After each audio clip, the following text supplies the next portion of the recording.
Hello बच्चों, उम्मीद है आप काफी अच्छे होंगे और बहुत अच्छी तरह पढ़ रहे होंगे। आज हम लोग डिस्कशन करेंगे, डिटेल्ड वन शॉट लेंगे ऑक्सीलेशन का। ऑक्सीलेशन एक बहुत ही इंपॉर्टेंट चैप्टर है और इसके बारे में मैं पूरा इसी वन शॉट को देखकर आपको इसके बाद कुछ पढ़ने की आवश्यकता नहीं है। इसके अंदर मैं सारे कॉन्सेप्ट कवर करूंगा, डेरिवेशन आपके लिए पूरे करा दूंगा और न्यूमेरिकल्स भी, जिससे पूरी अंडरस्टैंडिंग बन जाए। और हाँ, इस वीडियो को बनाते वक्त यानी आपके सामने रखते वक्त इसके अंदर वीडियो पर मैं इंपॉर्टेंट भी टिक कराऊंगा, तो आप शुरू से अंत तक ध्यान से वीडियो देखिएगा।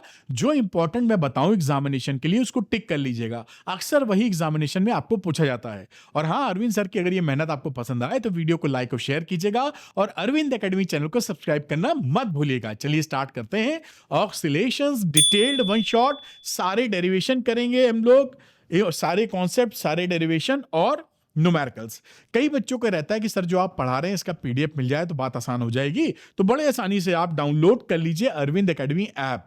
इसका लिंक मिलेगा डिस्क्रिप्शन में, उसको डाउनलोड करके आप अरविंद एकेडमी ऐप को खोलेंगे तो स्टोर सेक्शन में जाइएगा। यहां पर आपको क्लास 11th फ्री पीडीएफ दिखाई पड़ेगी। इसका मैंने प्राइस कर दिया है 1 लाख से ऊपर, जैसे गलती से कोई बच्चा खरीद ना ले।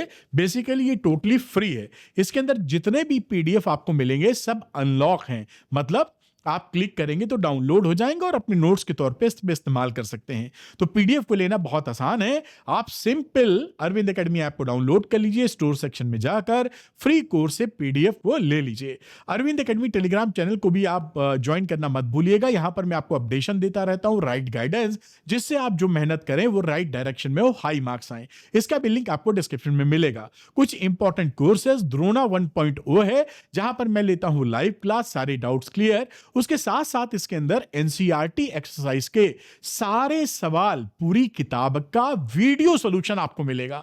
मैंने बहुत ही आसान भाषा में इसको रिकॉर्ड किया है। एनसीईआरटी एक्सरसाइज का हर सवाल और एनसीईआरटी एग्जाम्पल्स का भी हर सवाल एग्जाम्पल आपको वीडियो सॉल्यूशन के रूप में मिलेगा, सुपर इजी लैंग्वेज के साथ। बहुत बढ़िया तरीके से आप उसको कर पाएंगे। साथ में हर चैप्टर का आपको वर्कशीट मिलने वाली है, फुली शॉर्ट। तो वर्कशीट हो गई, एनसीईआरटी का पूरा कवरेज हो गया और पढ़ाई हो गई, डिटेल लेक्चर्स हो गए। आपका फर्स्ट क्लास काम बन जाएगा। द्रोणा 1.0 लेकर पढ़ाई कीजिए और 97% लेके आइए। किस्मत ने साथ दिया तो 100 में 100 भी आएंगे। दूसरा कोर्स है 11th का एनसीईआरटी निश्चय। ये एनसीईआरटी निश्चय में एनसीईआरटी पर फोकस करता है, यानी एनसीईआरटी बुक में जो भी सवाल हैं वो आपके लिए एकदम वीडियो फॉर्मेट में आसान भाषा में मैं लेके आ गया हूं। ये सवाल इसी में से आपके एग्जामिनेशन में सवाल पूछे जाते हैं और आगे जो कॉम्पिटिटिव एग्जामिनेशन आप देंगे, वो चाहे वो जेई हो या नीट हो, वहां एनसीईआरटी करना एक तरीके से मस्ट है, उसके बिना काम नहीं चलेगा। तो एनसीईआरटी के सभी एक्सरसाइज के वीडियोस, एग्जांपल्स के वीडियोस आपको मिल जाएंगे और आप एकदम फोकस कर पाएंगे सवालों के ऊपर। तो जो बच्चे द्रोणा 1.0 या एनसीईआरटी निश्चय लेना चाहते हैं वो अरविंद एकेडमी ऐप को डाउनलोड कर लें। इसके स्टोर सेक्शन में जाइए, वहां द्रोणा 1.0 और एनसीईआरटी निश्चय दिखेगा। जो भी कोर्स आपके लिए सुटेबल है, लेकर पढ़ाई को एक कदम आगे बढ़ा सकते हैं। चलिए हम लोग शुरू करते हैं जिस वजह से ये वीडियो बन रहा है, यानी ऑक्सीलेशन की डिटेल पढ़ाई। तो सबसे पहली बात आती है पीरियोडिक मोशन।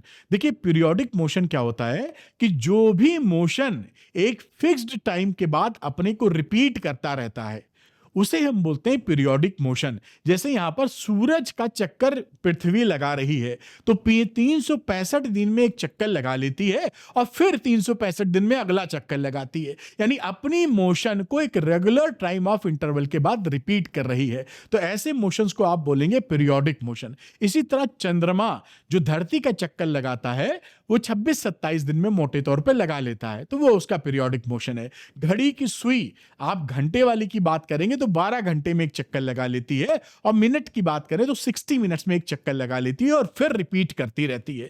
तो आप समझ पाए कि जो भी मोशन एक रेगुलर टाइम ऑफ इंटरवल के बाद, फिक्स्ड इंटरवल के बाद अपने आप को रिपीट करे तो ऐसे मोशन को बोलते हैं पीरियोडिक मोशन। यही एग्जांपल लिखा है, ये मून वाला एग्जांपल है कि उसका टाइम पीरियड 27.3 डेज होता है, यानी 27.3 दिन के अंदर चंद्रमा पृथ्वी का चक्कर कंप्लीट कर लेता है और फिर वो अगला चक्कर लगाता है। इसी तरह घड़े की सुई वाली की बात की गई है जो कि पीरियोडिक फंक्शन हो गया। अब पीरियोडिक के बाद दूसरा होता है ऑक्सीलेटरी मोशन। अब ऑक्सीलेटरी मोशन क्या होता है? देखिए ऑक्सीलेटरी मोशन में जो मोशन है वो अपनी एक फिक्स्ड पॉइंट जिसे मीन पोजीशन बोलते हैं उसके इर्द गिर्द टू एंड फ्रो मोशन करता है, और ये motion definite time of interval में होता है। जैसे एक पेंडुलम लटका होता है ना, तो ऐसे ऐसे हिलता है अपनी मीन पोजीशन के टू एंड फ्रो। यही बात देखिए लिखी, या आप लिख दीजिए back and fourth. Back and fourth मतलब जैसे स्प्रिंग का मोशन, अभी हम दिखा देंगे आपको। तो एक point about a fixed point के अलोंग इर्द गिर्द इधर उधर टू एंड फ्रो मोशन करे या बैक एंड फोर्थ मोशन करे एक डेफिनेट टाइम ऑफ इंटरवल में, तो उसे हम बोलते हैं ऑक्सिलरेटरी मोशन। एग्जाम्पल के तौर पे लिखा है swinging pendulum of A wall clock. ये जैसे वॉल क्लॉक है, यहां पर आप देखें तो इसकी मीन पोजीशन है, एक बार ये जो पेंडुलम का बॉब है, इसे बॉब बोलते हैं, एक बार इधर जा रहा है, एक बार उधर जा रहा है, इधर उधर, इंग्लिश में टू एंड फ्रो। और किस पॉइंट के अबाउट? इस मीन पोजीशन के अबाउट, एक डेफिनेट टाइम में, यानी इधर उधर जाने का जो समय है वो फिक्स्ड है। तो ऐसा मोशन बोला जाता है ऑक्सिलरेटरी मोशन। बात पकड़ में आई होगी। और मास सस्पेंडेड फ्रॉम द स्प्रिंग भी आपका ऑक्सिलेटरी मोशन होता है। जैसे ये स्प्रिंग है, यहां पे हॉरिजॉन्टल स्प्रिंग हो चाहे वर्टिकल स्प्रिंग हो, ऐसी स्प्रिंग भी आप ले सकते हैं, क्योंकि सस्पेंडेड लिखा ऐसी। इसको हिला के छोड़ देंगे तो ये भी अपनी मीन पोजीशन के इर्द गिर्द चालू हो जाएगा। इसको हिला के छोड़ दोगे मीन पोजीशन के, तो बैक एंड फोर्थ, आगे पीछे होना शुरू हो जाएगा। तो ये सारे मोशंस कैसे हैं? ऑक्सिलेटरी। इंपॉर्टेंट चीज क्या होती है ऑक्सिलेटरी मोशन में? कि मीन पोजीशन के इर्द गिर्द टू एंड फ्रो या बैक एंड फोर्थ मोशन करेगा डेफिनिट टाइम ऑफ इंटरवल के अंदर। तो ऐसे मोशन बन जाते हैं ऑक्सिलरेटरी मोशन। अब ऑक्सिलरेटरी मोशन और पीरियोडिक मोशन में क्या कहानी है? सारे ऑक्सिलरेटरी मोशन पीरियोडिक फंक्शन होते हैं। भाई ऑक्सिलरेटरी मोशन करेगा तो वो पीरियोडिक है ही, क्योंकि डेफिनेट टाइम में अपना पूरा मोशन तो रिपीट कर ही रहा है। लेकिन सारे पीरियोडिक मोशन ऑक्सिलरेटरी मोशन नहीं होते। जैसे अभी आपको एग्जांपल के तौर पे आगे हम दिखाएंगे भी, मेरे ख्याल से वही देख लेते हैं। तो यहां पर ये पीरियोडिक मोशन है, देखिए इसके पीरियोडिक मोशन के दो पार्ट आप कह सकते हैं। एक हो गया ऑक्सिलरेटरी मोशन, दूसरा हो गया non oscillatory motion. Oscillatory motion में होता है to and fro motion from the fixed point या बैक एंड फोर्थ मोशन, और इसमें होता है not to and fro from the fixed point. Example के तौर पे जिससे क्लैरिटी मिलेगी आपकी, जैसे स्प्रिंग टू एंड फ्रो, ये पेंडुलम टू एंड फ्रो, ये बैक एंड फोर्थ कह सकते हैं इसको। और ये हो गया जैसे कि गिटार के तार होते हैं, टुन्न करके छोड़ दो तो ऐसे वाइब्रेट करते हैं। या झूला हो गया, आप स्विंग करते हैं झूले में, तो वो भी टू एंड फ्रो मोशन है, यानी ऑक्सिलरेटरी मोशन है। जहां पर आप पीरियोडिक मोशन का जिक्र करेंगे तो टू एंड फ्रो नहीं मिल रहा है। यहां पर पृथ्वी चक्कर लगा रही है सूरज के, तो वो टू एंड फ्रो या बैक एंड फोर्थ नहीं है, वो चक्कर लगा रही है, कोई मीन पोजीशन नहीं कि इसके इर्द गिर्द घूमे। और यहां पर घड़ी भी पूरा चक्कर लगाती है, कोई टू एंड फ्रो मोशन नहीं करती। तो जो टू एंड फ्रो नहीं करते वो नॉन ऑक्सिलरेटरी, और जो टू एंड फ्रो कर रहे हैं वो ऑक्सिलरेटरी। तो यहां पर देखिए भाई, ऑक्सिलरेटरी मोशन पीरियोडिक तो है, लेकिन सारे पीरियोडिक थोड़े ही ऑक्सिलरेटरी है, कुछ नॉन ऑक्सिलरेटरी भी तो हैं। ये बात आप समझ गए होंगे, है ना, बहुत बढ़िया तरीके से। अब देखिए कुछ इंपॉर्टेंट टर्म्स रिलेटेड होते हैं पीरियोडिक मोशन के दौरान। तो एक पीरियोडिक जो मोशन होता है उसमें एक जो मोशन की साइकिल है वो पूरा कंप्लीट होने में जितना समय लगता है उसको बोलते हैं टाइम पीरियड। तो टाइम पीरियड को कैपिटल टी से दिखाते हैं, यूनिट होती है सेकंड, क्योंकि टाइम है वो पीरियड जिसमें एक ऑक्सिलेशन कंप्लीट हो जाएगा या एक मोशन का साइकिल कंप्लीट हो जाएगा, उसे बोलेंगे टाइम पीरियड। दूसरा होता है फ्रीक्वेंसी। अगर एसआई सिस्टम की बात करें तो एक सेकंड के अंदर जितने वाइब्रेशंस हो रहे हैं या जितने ऑक्सिलेशंस हो रहे हैं वो होती है उसकी फ्रीक्वेंसी। ये पीरियोडिक मोशन की बात कर रहे हैं। जैसे पेंडुलम है, अगर एक सेकंड में 10 बार पूरा ऑक्सिलेट कर जाए, पूरा ऑक्सिलेशन कंप्लीट कर ले, तो उसकी फ्रीक्वेंसी 10 कहलाएगी। इसकी यूनिट होती है पर सेकंड। अगर एसआई सिस्टम की बात करें 1/t है। न्यू यानी फ्रीक्वेंसी, इसे न्यू लिखते हैं। देखिए कई बच्चे अगर ना जानते हो, ऐसे करके टेढ़ा, कई लोग एफ से भी लिखते हैं इसको, तो ये न्यू कहा जाता है, ग्रीक वर्ड है। और 1/t तो टाइम पीरियड का यूनिट है सेकंड, तो 1/सेकंड, या इसको हर्ट्स भी कहते हैं इसकी एसआई यूनिट को। दूसरा होता है एंगुलर फ्रीक्वेंसी। जो एंगुलर फ्रीक्वेंसी होती है, ये जो सिंबल है इसको बोलते हैं ओमेगा। डब्लू टाइप का लग रहा है ना, ऐसे थोड़ा करली बनाते हैं, ये भी ग्रीक अल्फाबेट है, अंग्रेजी में डब्लू बोलते हैं, तो इसको बोलते हैं ग्रीक में ओमेगा।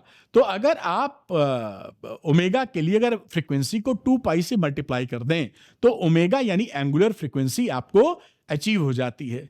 यानी यहां न्यू की जगह 2 पाई बाई टी रख देंगे तो ये वैल्यू आपको, ये देखिए, ये हो जाएगी कहानी। न्यू की जगह 1/t रख देंगे तो 2 पाई बाई टी हो गया। तो एंगुलर फ्रीक्वेंसी 2 पाई न्यू के बराबर होती है या 2 पाई अपॉन कैपिटल टी के बराबर होती है। और इसकी एसआई यूनिट क्या है? रेडियन पर सेकंड। इसको याद रखिएगा, रेडियन पर second is the unit of angular frequency. आगे एक कदम बढ़ते हैं। अब बात आती है डिस्प्लेसमेंट की। जो अब मीन पोजीशन से, जो उसका पोजीशन है, उससे कितना डिस्प्लेस कोई बॉडी हुई है, कितनी दूर है, वहां से उसको मेजर कर लेते हैं और बताने की कोशिश करते हैं। अब देखते हैं ये जो डिस्प्लेसमेंट है ये क्या क्या बातें, प्रॉपर्टी होल्ड करता है। जो मैक्सिमम डिस्प्लेसमेंट होता है अपनी एक मीन पोजीशन से, जैसे ये पेंडुलम यहां लटकाया था आपने और ये मीन पोजीशन थी। मीन पोजीशन मतलब जहां पर ये पेंडुलम शांति में था, यहां 0 मान लिया है। उसके बाद ऑक्सीलेट करा के आप मैक्सिमम इतना डिस्प्लेस किए हैं। तो अगर थीटा के कॉन्टेक्स्ट में बात की जाए तो थीटा इसका एम्पलीट्यूड हो गया और थीटा इसको 1 कहते हैं। दिस इज द एम्पलीट्यूड, मतलब मैक्सिमम डिस्प्लेसमेंट। क्योंकि ये फिगर मैंने बना दी है एंगुलर की, तो एंगल के टर्म में बात कर रहे हैं। स्प्रिंग की बात करेंगे तो जो मैक्सिमम स्ट्रेच या मैक्सिमम एक्सटेंशन फॉर्म है उसे हम एम्पलीट्यूड बोलेंगे। यानी कि जो maximum value of the displacement होता है उसे हम एम्पलीट्यूड बोलते हैं, जो कि यहां मेंशन है। मैक्सिमम डिस्प्लेसमेंट एम्पलीट्यूड कहलाएगा। Value of displacement can be positive negative. भाई इस तरह की अगर हम पॉजिटिव बोल रहे हैं तो जब पेंडुलम इस तरफ आएगा तो इसको हम नेगेटिव बोलेंगे।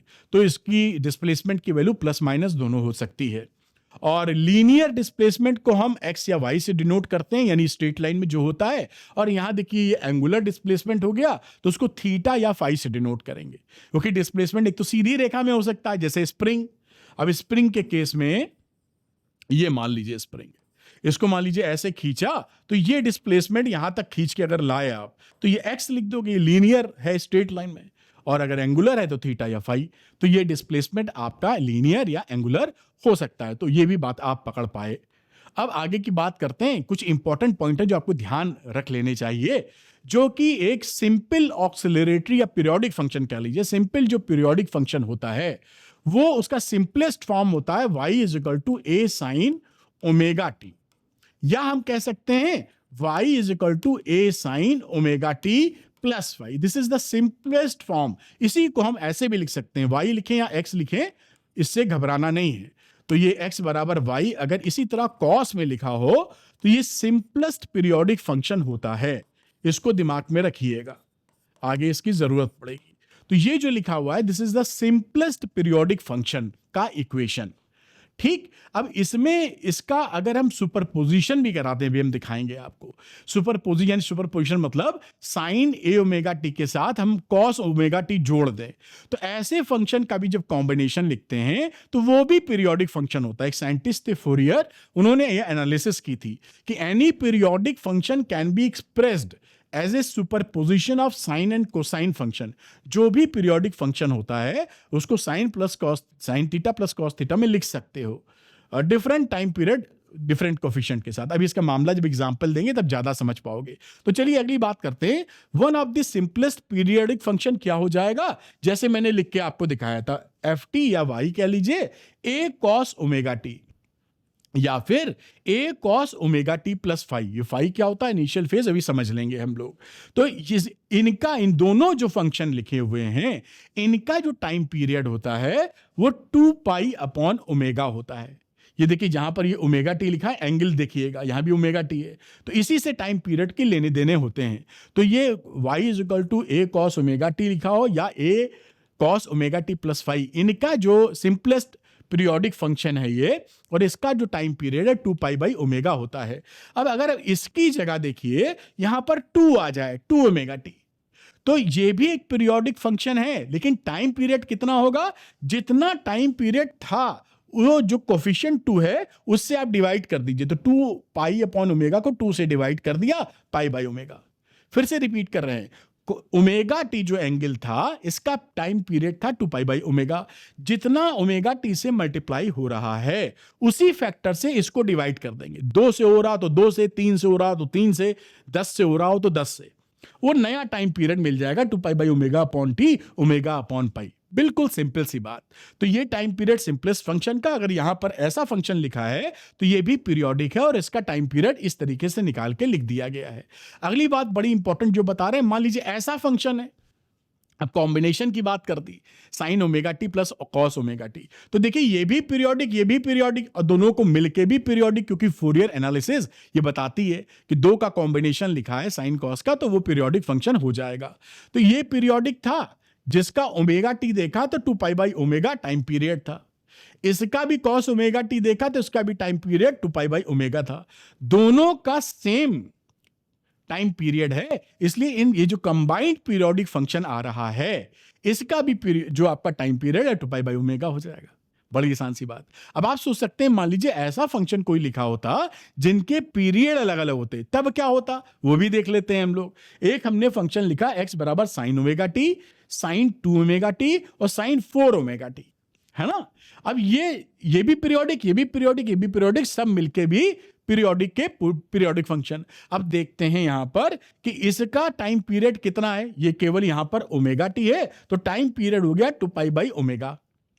अब यहां पर देखिए ओमेगा टी से 2 मल्टीप्लाई है, तो आप ये जो ओमेगा टी का टाइम पीरियड था इससे 2 से आप डिवाइड कर देंगे, जैसा मैंने बताया था।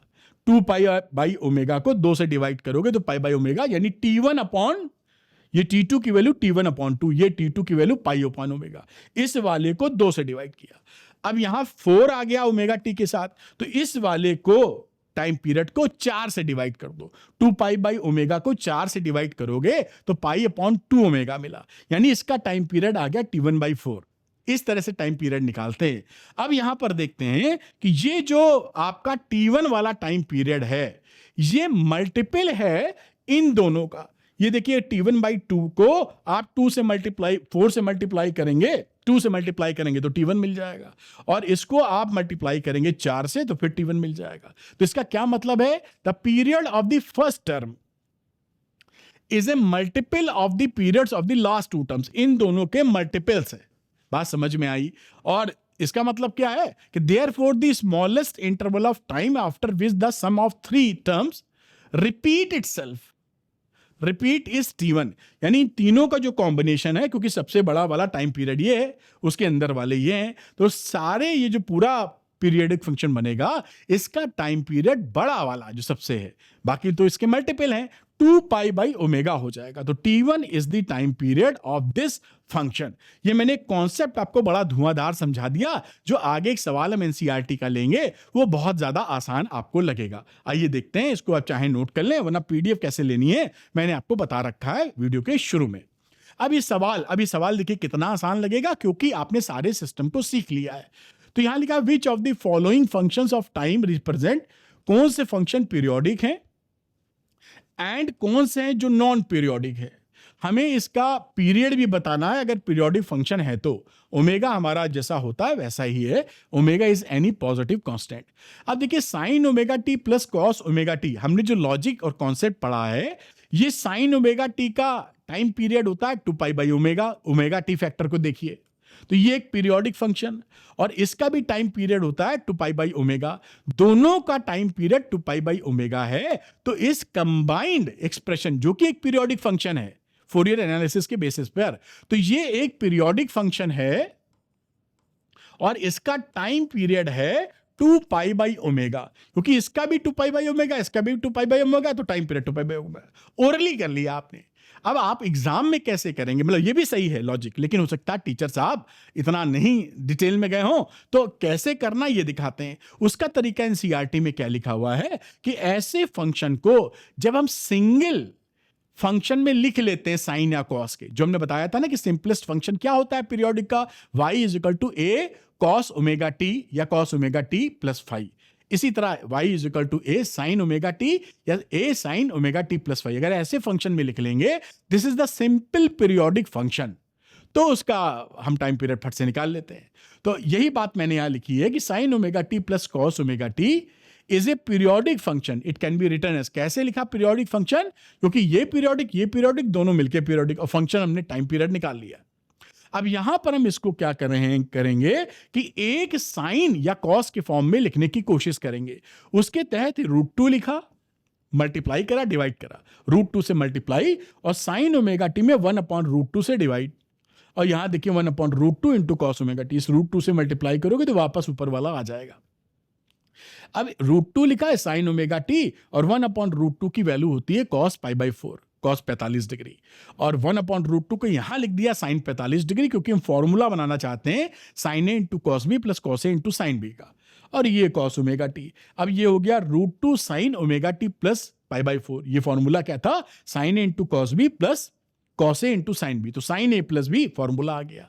अब ये देखिए सिंगल फंक्शन में आ गया है।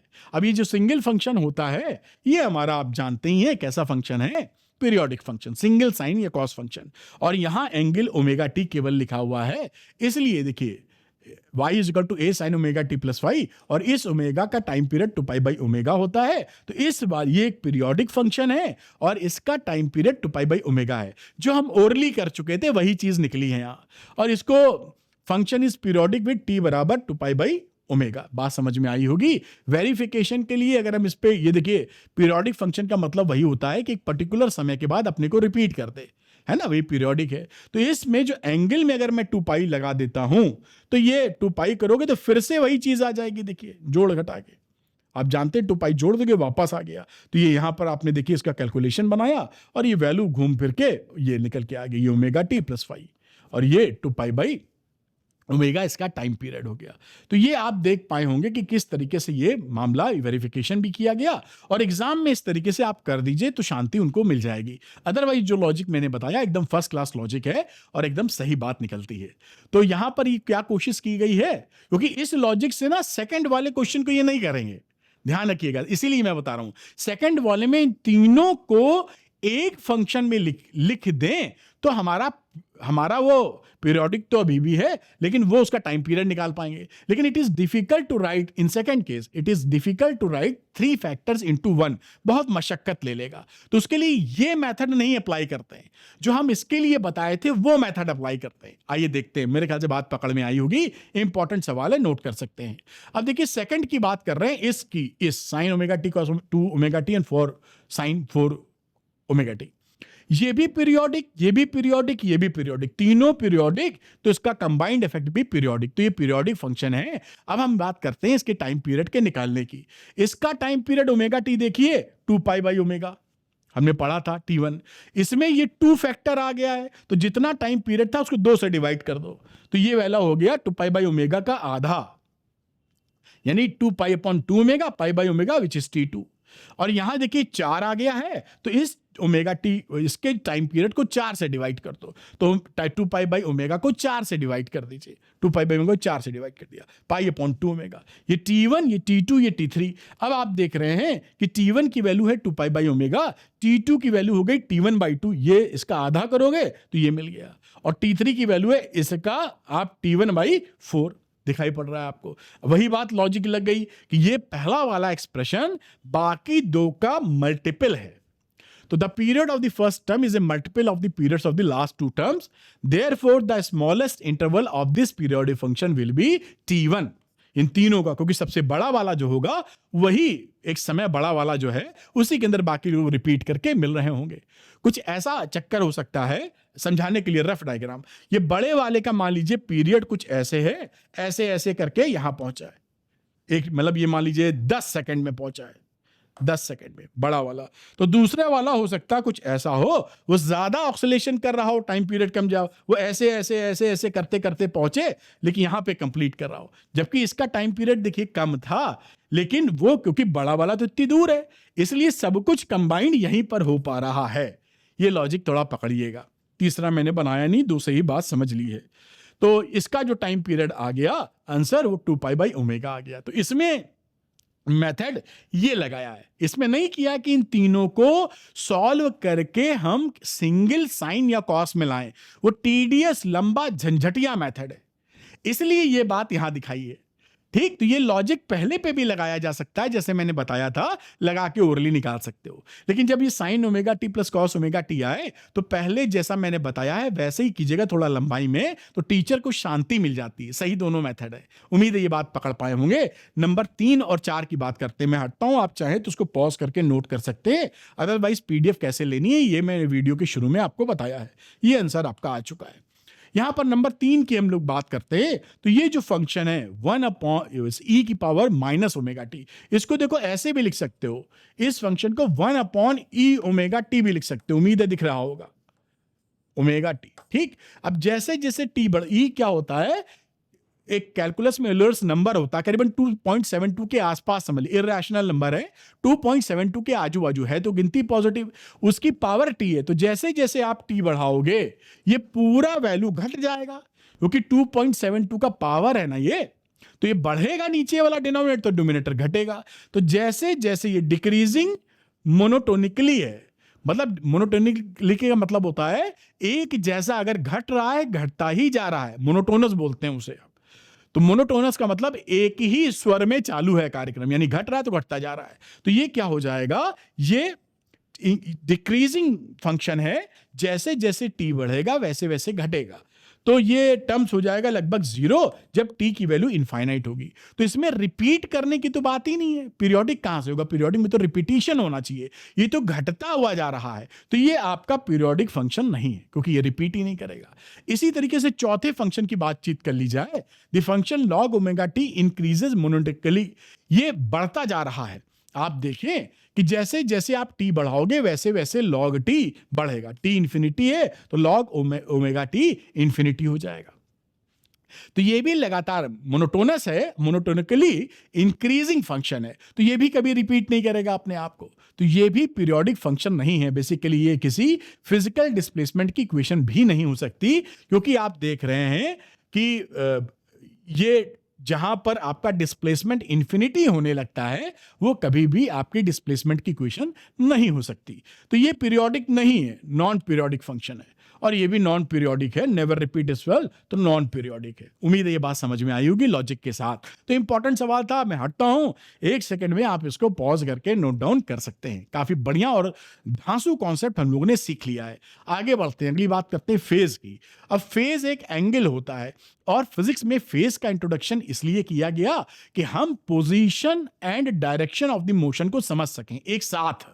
वरना अगर हम ये बताने की कोशिश करें कि मीन पोजीशन से कोई भी बॉडी कितनी दूर है, तो हमें 2 इंफॉर्मेशन देनी पड़ती है कि कितनी दूर है और किधर जा रही है। अभी मैं दिखाता हूं इसको। यहां पर जो x बराबर a cos omega t plus 5 लिखते हैं, ये जो एंगल है, ये एंगल होता है, इस एंगल को ही आप बोलते हैं फेज। तो फेज एक एंगल है जिससे हमें पोजीशन और डायरेक्शन पता चलता है। जैसे मान लीजिए ये मीन पोजीशन है, x बराबर 0, यहां से कोई पार्टिकल यहां पर मौजूद है। अब यहां मौजूद है, तो आप अगर कहते हैं कि x बराबर 2 मीटर है, 2 मीटर दूर है, तो 2 मीटर दूर में ये नहीं पता चलता कि ये पार्टिकल 2 मीटर दूर तो है, अब ये इधर जा रहा है कि इधर जा रहा है। तो उसके लिए फिर से आपको एक इंफॉर्मेशन देनी पड़ेगी, कमिंग टूवर्ड्स और coming away from mean position. बात समझ में आ रही है ना। लेकिन ये 2 इंफॉर्मेशन देने की जगह हमने ऐसा जुगाड़ खोज लिया या बना दिया जिसमें दोनों चीजें निहित है, कंबाइंड है। वही चीज हमारी बोली गई फेज। तो फेज क्या करता है, आपको पोजीशन और डायरेक्शन ऑफ, यानी कि ये भी बताएगा कितनी दूर हो आप, दूर का मतलब है किस एंगल पे हो, और किधर जा रहे हो, इधर जा रहे हो कि इधर जा रहे हो, ये बात भी फेज के अंदर इंक्लूड हो जाती है। तो फेज का ये कमाल है, इसीलिए फेज को लाया गया था। वरना तो हमारा पोजीशन बता के काम चल ही जाता, भैया कितनी दूर है, लेकिन किधर जा रहे हो ये कौन बताए। तो फेज इज द एंगल जो आपको पोजीशन और डायरेक्शन ऑफ मोशन दोनों की जानकारी मुहैया कराता है या देता है। अब फेज के बारे में थोड़ी और जानकारी लेते हैं। यहां पर हम बात करेंगे x बराबर a cos omega t plus 5, तो ये तो हो गया फेज, जैसा आप समझ पाए। अब ये फेज को लेके एक डायग्राम सा बनाया गया, उसकी मैंने फिगर बना दी है। अगर मैं यहां पर इक्वेशन ले लूं x बराबर a cos ओमेगा t की, है ना। ये जो फाई लगा हुआ है इसको इनिशियल फेज बोलते हैं, फाई नॉट को आगे अभी हम समझाने वाले हैं आपको। इसका इनिशियल फेज 0 ले लिया, तो यहां पर जैसे ही आप t बराबर 0 रखोगे, मीन पोजीशन से नाप रहे हो, तो ये वैल्यू प्लस ए आ जाएगी। देखिए 0 पर प्लस ए आ गई, ये इसका फेज है। ओमेगा टी क्या है, इसका फेज है। अब इसी तरह आप बाकी वैल्यू रखिए और आगे बढ़ते चले जाइए। टी की वैल्यू ये जो भी है यहां पर टर्म में बढ़ते जाइए, तो इस तरह से ये वेरी करता चला जाएगा। तो आप यहां इंटरेस्टिंग बात क्या देखते हैं कि ये जो बंदा मैक्सिमम है, ये मीन पोजीशन से मैक्सिमम दूरी पर है और ये भी मैक्सिमम दूरी पर है, लेकिन कौन किधर जा रहा है, ये घट रहा है, ये बढ़ रहा है, ये पता चल जाता है फेस से, हमको फेस से कि घट रहा है बढ़ रहा है, वरना आपको ये दो इंफॉर्मेशन देनी पड़ती। तो उम्मीद है फेस ये पकड़ पाए आप। अब इनिशियल फेज की बात करते हैं, तो यहां पर इनिशियल फेज क्या होता है, फेज जो कि t बराबर 0 पर मिले। वो जो फेज आपको मिलेगा, ये फेज मिल गया, इसमें t बराबर 0 पुट कर दो, तो t बराबर 0 का मतलब है जहां से शुरू कर रहे हैं, जहां से इनिशिएट कर रहे हैं, वहां पर जितना एंगल मिलेगा दैट इज इनिशियल फेज। तो t बराबर 0 पुट करते ही केवल आपको फाई नॉट मिलेगा, this is initial phase. The phase of a vibrating particle corresponding to the time is equal to 0 is called initial phase. तो t बराबर 0 अगर आप फेज में पुट कर देते हैं, तो जो एंगल की प्राप्ति आपको होगी वही इनिशियल फेज है। बिल्कुल सरल सी बात है। तो यहां पर आप फाई बराबर ये जो लिखा है, दिस इज इनिशियल फेज। बात समझ में आपके आ गई होगी। इसे इनिशियल फेज या इपॉक बोलते हैं। ये मैंने थोड़ा हाईलाइट भी कर दिया है, ब्लू कलर बोले या जो भी कलर बोले, जिससे आप बातों को समझ पाएं। आगे एक कदम और बढ़ाते हैं, अब फेज डिफरेंस की बात करते हैं, जिससे कि आप फील कर पाएं आगे जो घटनाएं आपके साथ घटने वाली हैं। तो ये फेज डिफरेंस क्या होता है, इसका फेज देखिए ओमेगा टी, एक दूसरी इक्वेशन लिखिए, इसका फेज ये है, दोनों का डिफरेंस ले लो, उसी को तो फेज डिफरेंस बोलोगे। तो डेल्टा फाई की वैल्यू कितनी हो गई, omega t plus pi by 2 में से ओमेगा टी घटा दो तो पाई बाई 2 बचा, दिस इज फेज डिफरेंस। इसे ही सिंपल फेज डिफरेंस बोलते हैं। कुछ पिक्चर्स, एक दो एनसीईआरटी की पिक्चर्स नहीं है समझाने के लिए, उसकी बात कर लेते हैं। अब यहां पर देखिए, ये जो नीली वाली लाइन है, ये ब्लू कलर वाली ब्लू लाइन, और ये ब्लैक लिख देते हैं जिसे आप पहचान पाइए कौन किसकी है। तो ब्लू कलर वाले का लिखा है x बराबर a cos ओमेगा टी, ये लाइन है ब्लू, 0 रखोगे तो प्लस a आ जाएगा, ये मिल गई। और ये देखिए जो ब्लैक कलर वाली लाइन है, यहां पर एक एंगल माइनस पाई बाई 4 कर रखा है, यानी t बराबर 0 करोगे तो initial phase minus pi by 4 होती है, काली वाली लाइन है। तो अगर दोनों में फेज डिफरेंस पाई बाई 4 का है, तो उसका क्या मतलब है, ये नीचे वाली जो लाइन है ऊपर वाली इक्वेशन से पाई बाई 4 पीछे चल रही है। यानी ये इसने जो अचीव किया है नीली वाली ने, इसके पाई बाई 4 फेज के बाद ये अचीव, ये मैक्सिमम था, ये मैक्सिमम यहां मिला, क्योंकि पीछे है तो इसके बाद अचीव करेगी। अगर आगे होती तो पहले ही कर लेती। तो नीली ने जो अचीवमेंट किया है वो काली वाली वेव भी अचीवमेंट करेगी, लेकिन पाई बाई 4 एंगल के बाद या पाई बाई 4 फेज के बाद। आप अभी देखेंगे जो फेज होता है वो t यानी एक टाइम पीरियड के लिए 2 पाई होता है। अभी यहां पे काफी कुछ लिखा, मैं यहां लिखता हूं, t के लिए जो फेज लेते हो वो 2 पाई, t का मतलब टाइम पीरियड, एक ऑक्सीलेशन में 2 पाई का फेज होता है। इसी तरीके से अगर मैं बात करूं t बाई 4 को, तो 4 से डिवाइड कर दोगे तो आ जाएगा पाई अपॉन 2।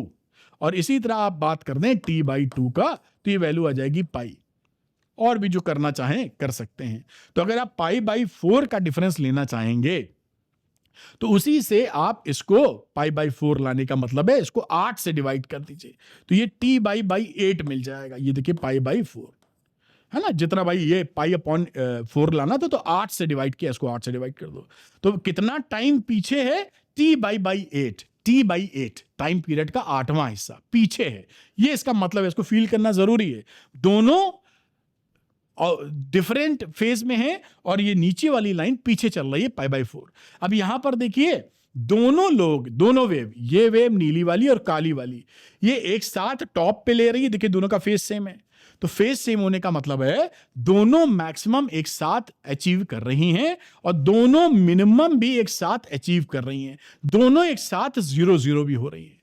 कहने का यह मतलब है कि दोनों एक साथ बढ़ रही हैं, दोनों एक साथ घट रही हैं, साथ साथ चल रही हैं। इसीलिए इसको एक शब्द यूज किया जाता है फिजिक्स में, या इंग्लिश का वर्ड है हार्मोनी। तो बोथ द वेव्स या both the motions are in harmony या आर इन सेम फेज। तो दोनों सेम फेज में होंगे तो साथ साथ चलेंगे, साथ साथ बढ़ेंगे, साथ साथ घटेंगे, साथ साथ जिएंगे, साथ साथ मरेंगे। ऐसी सिचुएशन बात पकड़ में आई होगी, ऐसा लगता है। अब तीसरी बात ऐसी हो सकती है जो कही जाती है out of phase, opposite phase. तो अपोजिट फेज होने का मतलब क्या है कि जब ये नीली वाली लाइन मैक्सिमम पर है तो ये जो व्हाइट वाली लाइन है वो मिनिमम पर है।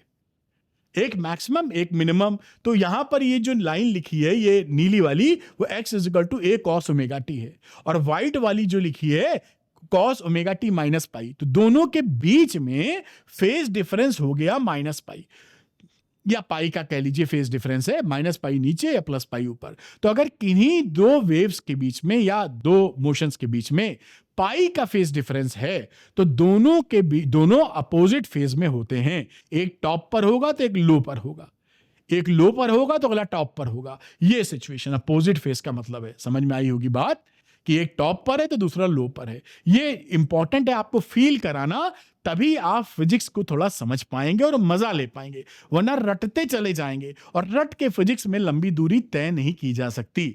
कोई टीचर भी रटा है तो भी नहीं चल पाएगा, वो रटी रटी बातें करेगा। स्कूल में बहुत टीचर ऐसे मिल जाते हैं जो बोलते यही है यही है यही है, क्योंकि उसको वो समझे नहीं है आगे, तो आप कोई जवाब करेंगे तो उसका सेटिस्फैक्टरी आंसर नहीं है उनके पास, क्योंकि अपने को भी सेटिस्फाइड नहीं किए, वो रट नहीं है, काम चले काम खत्म। तो एनीवे यहां पर आप ध्यान से समझते रहिए, उम्मीद है ये बात आप तक पहुंची होगी। एक कदम और आगे बढ़ा लेते हैं। अब ऑक्सिलरेटरी जो मोशन होता है उसकी बात समझते हैं। उसमें भी दो मोशन हो सकते हैं। ऑक्सिलरेटरी मोशन एक हो सकता है एसएचएम, मतलब simple harmonic motion. Simple harmonic motion कब होता है? जब एक्सेलेरेशन प्रोपोर्शनल होता है डिस्प्लेसमेंट के और उसके अपोजिट साइड में होता है। Acceleration is always proportional to displacement and in the opposite direction. ठीक, जैसे कि ये स्प्रिंग वाला और ये पेंडुलम, ये एसएचएम है, अभी हम देखेंगे। और दूसरा नॉन एसएचएम, जहां एक्सेलेरेशन डिस्प्लेसमेंट के प्रोपोर्शनल नहीं होगा। इस बॉल को आप छोड़ देंगे तो टिप्पा खाएगी नीचे फ्लोर पे, तो ये टू एंड फ्रो तो करेगी, बैक एंड फोर्थ जाएगी, ऊपर आएगी, फलाना धमाका। लेकिन ये आपका ऑक्सिलरेटरी मोशन तो है, लेकिन ये एसएचएम नहीं है, क्योंकि एक्सेलेरेशन तो फिक्स होता है। Acceleration due to gravity small G, वो तो 9.8 लेके बैठा हुआ है, वो घट बढ़ थोड़ी रहा है। तो ये एग्जाम्पल हो जाता है कि भाई ऐसा कोई आप हमको एग्जाम्पल दे दीजिए जो पीरियोडिक तो हो लेकिन, या ऑक्सिलरेटरी तो हो लेकिन एसएचएम ना हो। तो ये आप कह सकते हैं कि ऑक्सिलरेटरी है लेकिन एसएचएम नहीं है। बॉल छोड़ दी और टिप्पा खा के उछल रही है ना। अब हम सिंपल हार्मोनिक मोशन को और डिटेल में समझते हैं। ये उसकी डेफिनेशन मैंने लिखी हुई है, उसका निचोड़ लिख दिया है। कह रहे हैं कि a particle is said to be execute SHM या simple harmonic motion when it moves to and fro about a mean position, यानी ऑक्सिलरेटरी तो होना ही चाहिए। तो ये मीन पोजीशन के इर्द गिर्द मोशन करे अंडर एक्शन ऑफ इट, और उसके ऊपर एक रिस्टोरिंग फोर्स काम कर रहा हो। Under the action of a restoring force which is directly proportional to the displacement.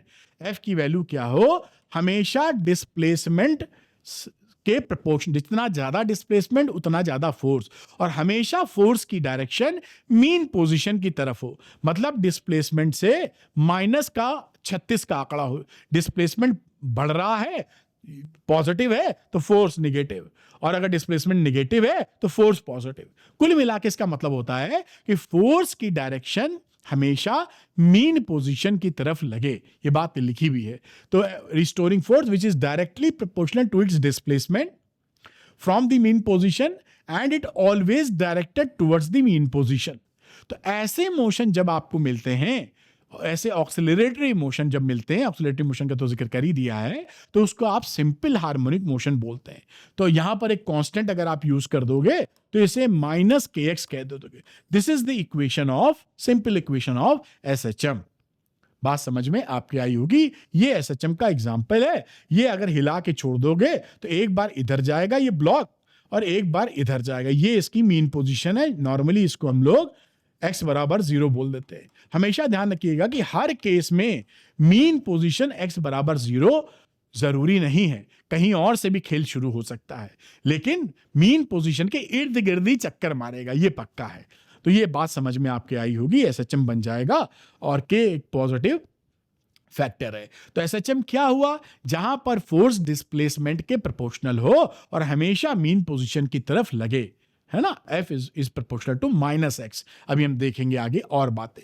तो सिंपल हार्मोनिक मोशन में f is equal to minus के एक्स का जिक्र किया हम लोगों ने, और न्यूटन्स का सेकंड लॉ अगर इस्तेमाल कर लें तो f को हम लिख सकते हैं बराबर ma, force is equal to mass into acceleration. तो ये ma की वैल्यू रखी और माइनस के एक्स के बराबर कर दी। यहां पर देखिए तो a को लिखा जा सकता है माइनस के बाई एम। ये k भी कांस्टेंट है और mass of the body is also constant. तो यहां से acceleration is proportional to minus x आप आराम से कह सकते हैं। तो ऐसे मोशन यानी एसएचएम के अंदर जो एक्सेलरेशन होगा वो भी डिस्प्लेसमेंट के प्रोपोर्शनल होगा और निगेटिव डायरेक्शन में होगा, यानी जिस तरफ डिस्प्लेसमेंट है एक्सेलरेशन भी वेक्टर क्वांटिटी है तो उससे अपोजिट डायरेक्शन में होगा। ये आपका नेसेसरी कंडीशन फॉर एसएचएम है। अगर कहीं पर एसएचएम हो रहा है तो इसको फॉलो होना जरूरी है, अदरवाइज एसएचएम वो नहीं है। तो आप इस बात को भी पकड़े होंगे। जैसे ये सिंपल पेंडुलम है तो इसको हम लोग ले लेते हैं मीन पोजीशन, और डिस्प्लेसमेंट कहां से नापते हैं, हमेशा मीन पोजीशन से नापते हैं। तो आप रेफरेंस पॉइंट इसको चूज कर सकते हैं नॉर्मल सवालों में x बराबर 0, और बाकी एक बार इधर गया, और जैसे जब ये इधर जाता है, जैसे जैसे जा रहा होता है तो फोर्स हमेशा देखिए मीन पोजीशन, तो धीरे धीरे इसकी वेलोसिटी कम हो जाती है, स्पीड एक क्षण के लिए रुकता है, फिर फोर्स हमेशा ये जैसे जैसे ये डिस्प्लेसमेंट बढ़ेगा फोर्स की वैल्यू बढ़ती चली जाती है और इसको रोक देती है, फिर रोकती फिर ही चालू होता है वापस आना। तो जैसे जैसे ये वापस आता है फोर्स हमेशा मीन पोजीशन पर और डिस्प्लेस फोर्स घटता चला जाता है। तो इस तरीके से घटते घटते यहां पर ये पहुंचता है, फिर आगे चला जाता है। ये कहानी चल रही होती है। तो some important feature of SHM की बात करें जो कि बड़ा इंपॉर्टेंट है, तो motion of the particle periodic, motion जो है पार्टिकल का वो पीरियोडिक ही होगा और वो ऑक्सिलरेटरी भी होगा, तब तो एसएचएम होगा। तो पहली बात। दूसरी बात कि सिंपलेस्ट काइंड ऑफ जो ऑक्सिलेशन होगा back and fourth mean position के, वो कांस्टेंट एम्पलीट्यूड और फिक्स्ड फ्रीक्वेंसी होनी चाहिए। एसएचएम में कांस्टेंट एम्पलीट्यूड और फिक्स्ड फ्रीक्वेंसी का मोशन होना चाहिए, वो आपको एसएचएम कहलाया जाएगा। तो रिस्टोरिंग फोर्स जो होता है पार्टिकल पे वो डिस्प्लेसमेंट के प्रोपोर्शनल होता है, जितना ज्यादा एक्स उतना ज्यादा एफ। तो डिस्प्लेसमेंट के प्रोपोर्शनल होगा हमारा रिस्टोरिंग फोर्स, हमेशा अपोज करेगा। तो the force acting on the particle always opposes the increase in the displacement. Displacement अगर बढ़ रहा है तो हमेशा उसका विरोध करता है रिस्टोरिंग फोर्स एफ। और दूसरी बात कि जो भी एसएचएम होते हैं उनको हम सिंपल हार्मोनिक मोशन को सिंगल हार्मोनिक फंक्शन को साइन या कॉस के फॉर्म में लिख सकते हैं। ये सिंपलेस्ट फंक्शन जो पढ़ते हैं y is equal to a sin omega t plus five. अभी हम समझेंगे और इसको, या y या x कुछ भी लिख दीजिए, ये है बराबर a cos omega t plus five. तो ये सिंपलेस्ट फॉर्म में अगर लिख पाए आप तो वो एसएचएम ही होने वाला है। एसएचएम क्यों होने वाला है इसका जिक्र भी हम करेंगे। तो सिंगल फंक्शन में ये इसकी सिंपलेस्ट फॉर्म है। इस फॉर्म में किसी इक्वेशन को लिख पाओगे तो वो एसएचएम होगा, नहीं लिख पाओगे तो फिर नहीं होगा, या उसकी चर्चा करनी पड़ेगी। और ऐसा नहीं लिख पाए तो हमें चेकिंग करनी पड़ेगी कि एसएचएम है कि नहीं। अगर लिख पाए तो पक्का एसएचएम, नहीं लिख पाए तो विश्लेषण करना पड़ेगा। ठीक। तो simple harmonic motion, any oscillatory motion that can not be described in terms of single harmonic motion, उसको साइन या कोसाइन फंक्शन में तो लिखते हैं anharmonic motion. Types of SHM, तो एसएचएम हमारे दो टाइप्स के होते हैं। एक होता है लीनियर एसएचएम। लीनियर एसएचएम में जो होता है आपका जो डिस्प्लेसमेंट है या पार्टिकल जो है वो स्ट्रेट लाइन में मूव करता है टू एंड फ्रो। जैसे ये ब्लॉक है, ये देखिए स्ट्रेट टू एंड फ्रो जो मोशन है वो कैसा है, स्ट्रेट लाइन में, तो उसे लीनियर एसएचएम को बोलते हैं। और दूसरा वाला होता है एंगुलर एसएचएम, जहां पर जो पार्टिकल है वो मूव करता है एंगुलर के रूप, एंगल के रूप में मीन पोजीशन के अगेंस्ट में।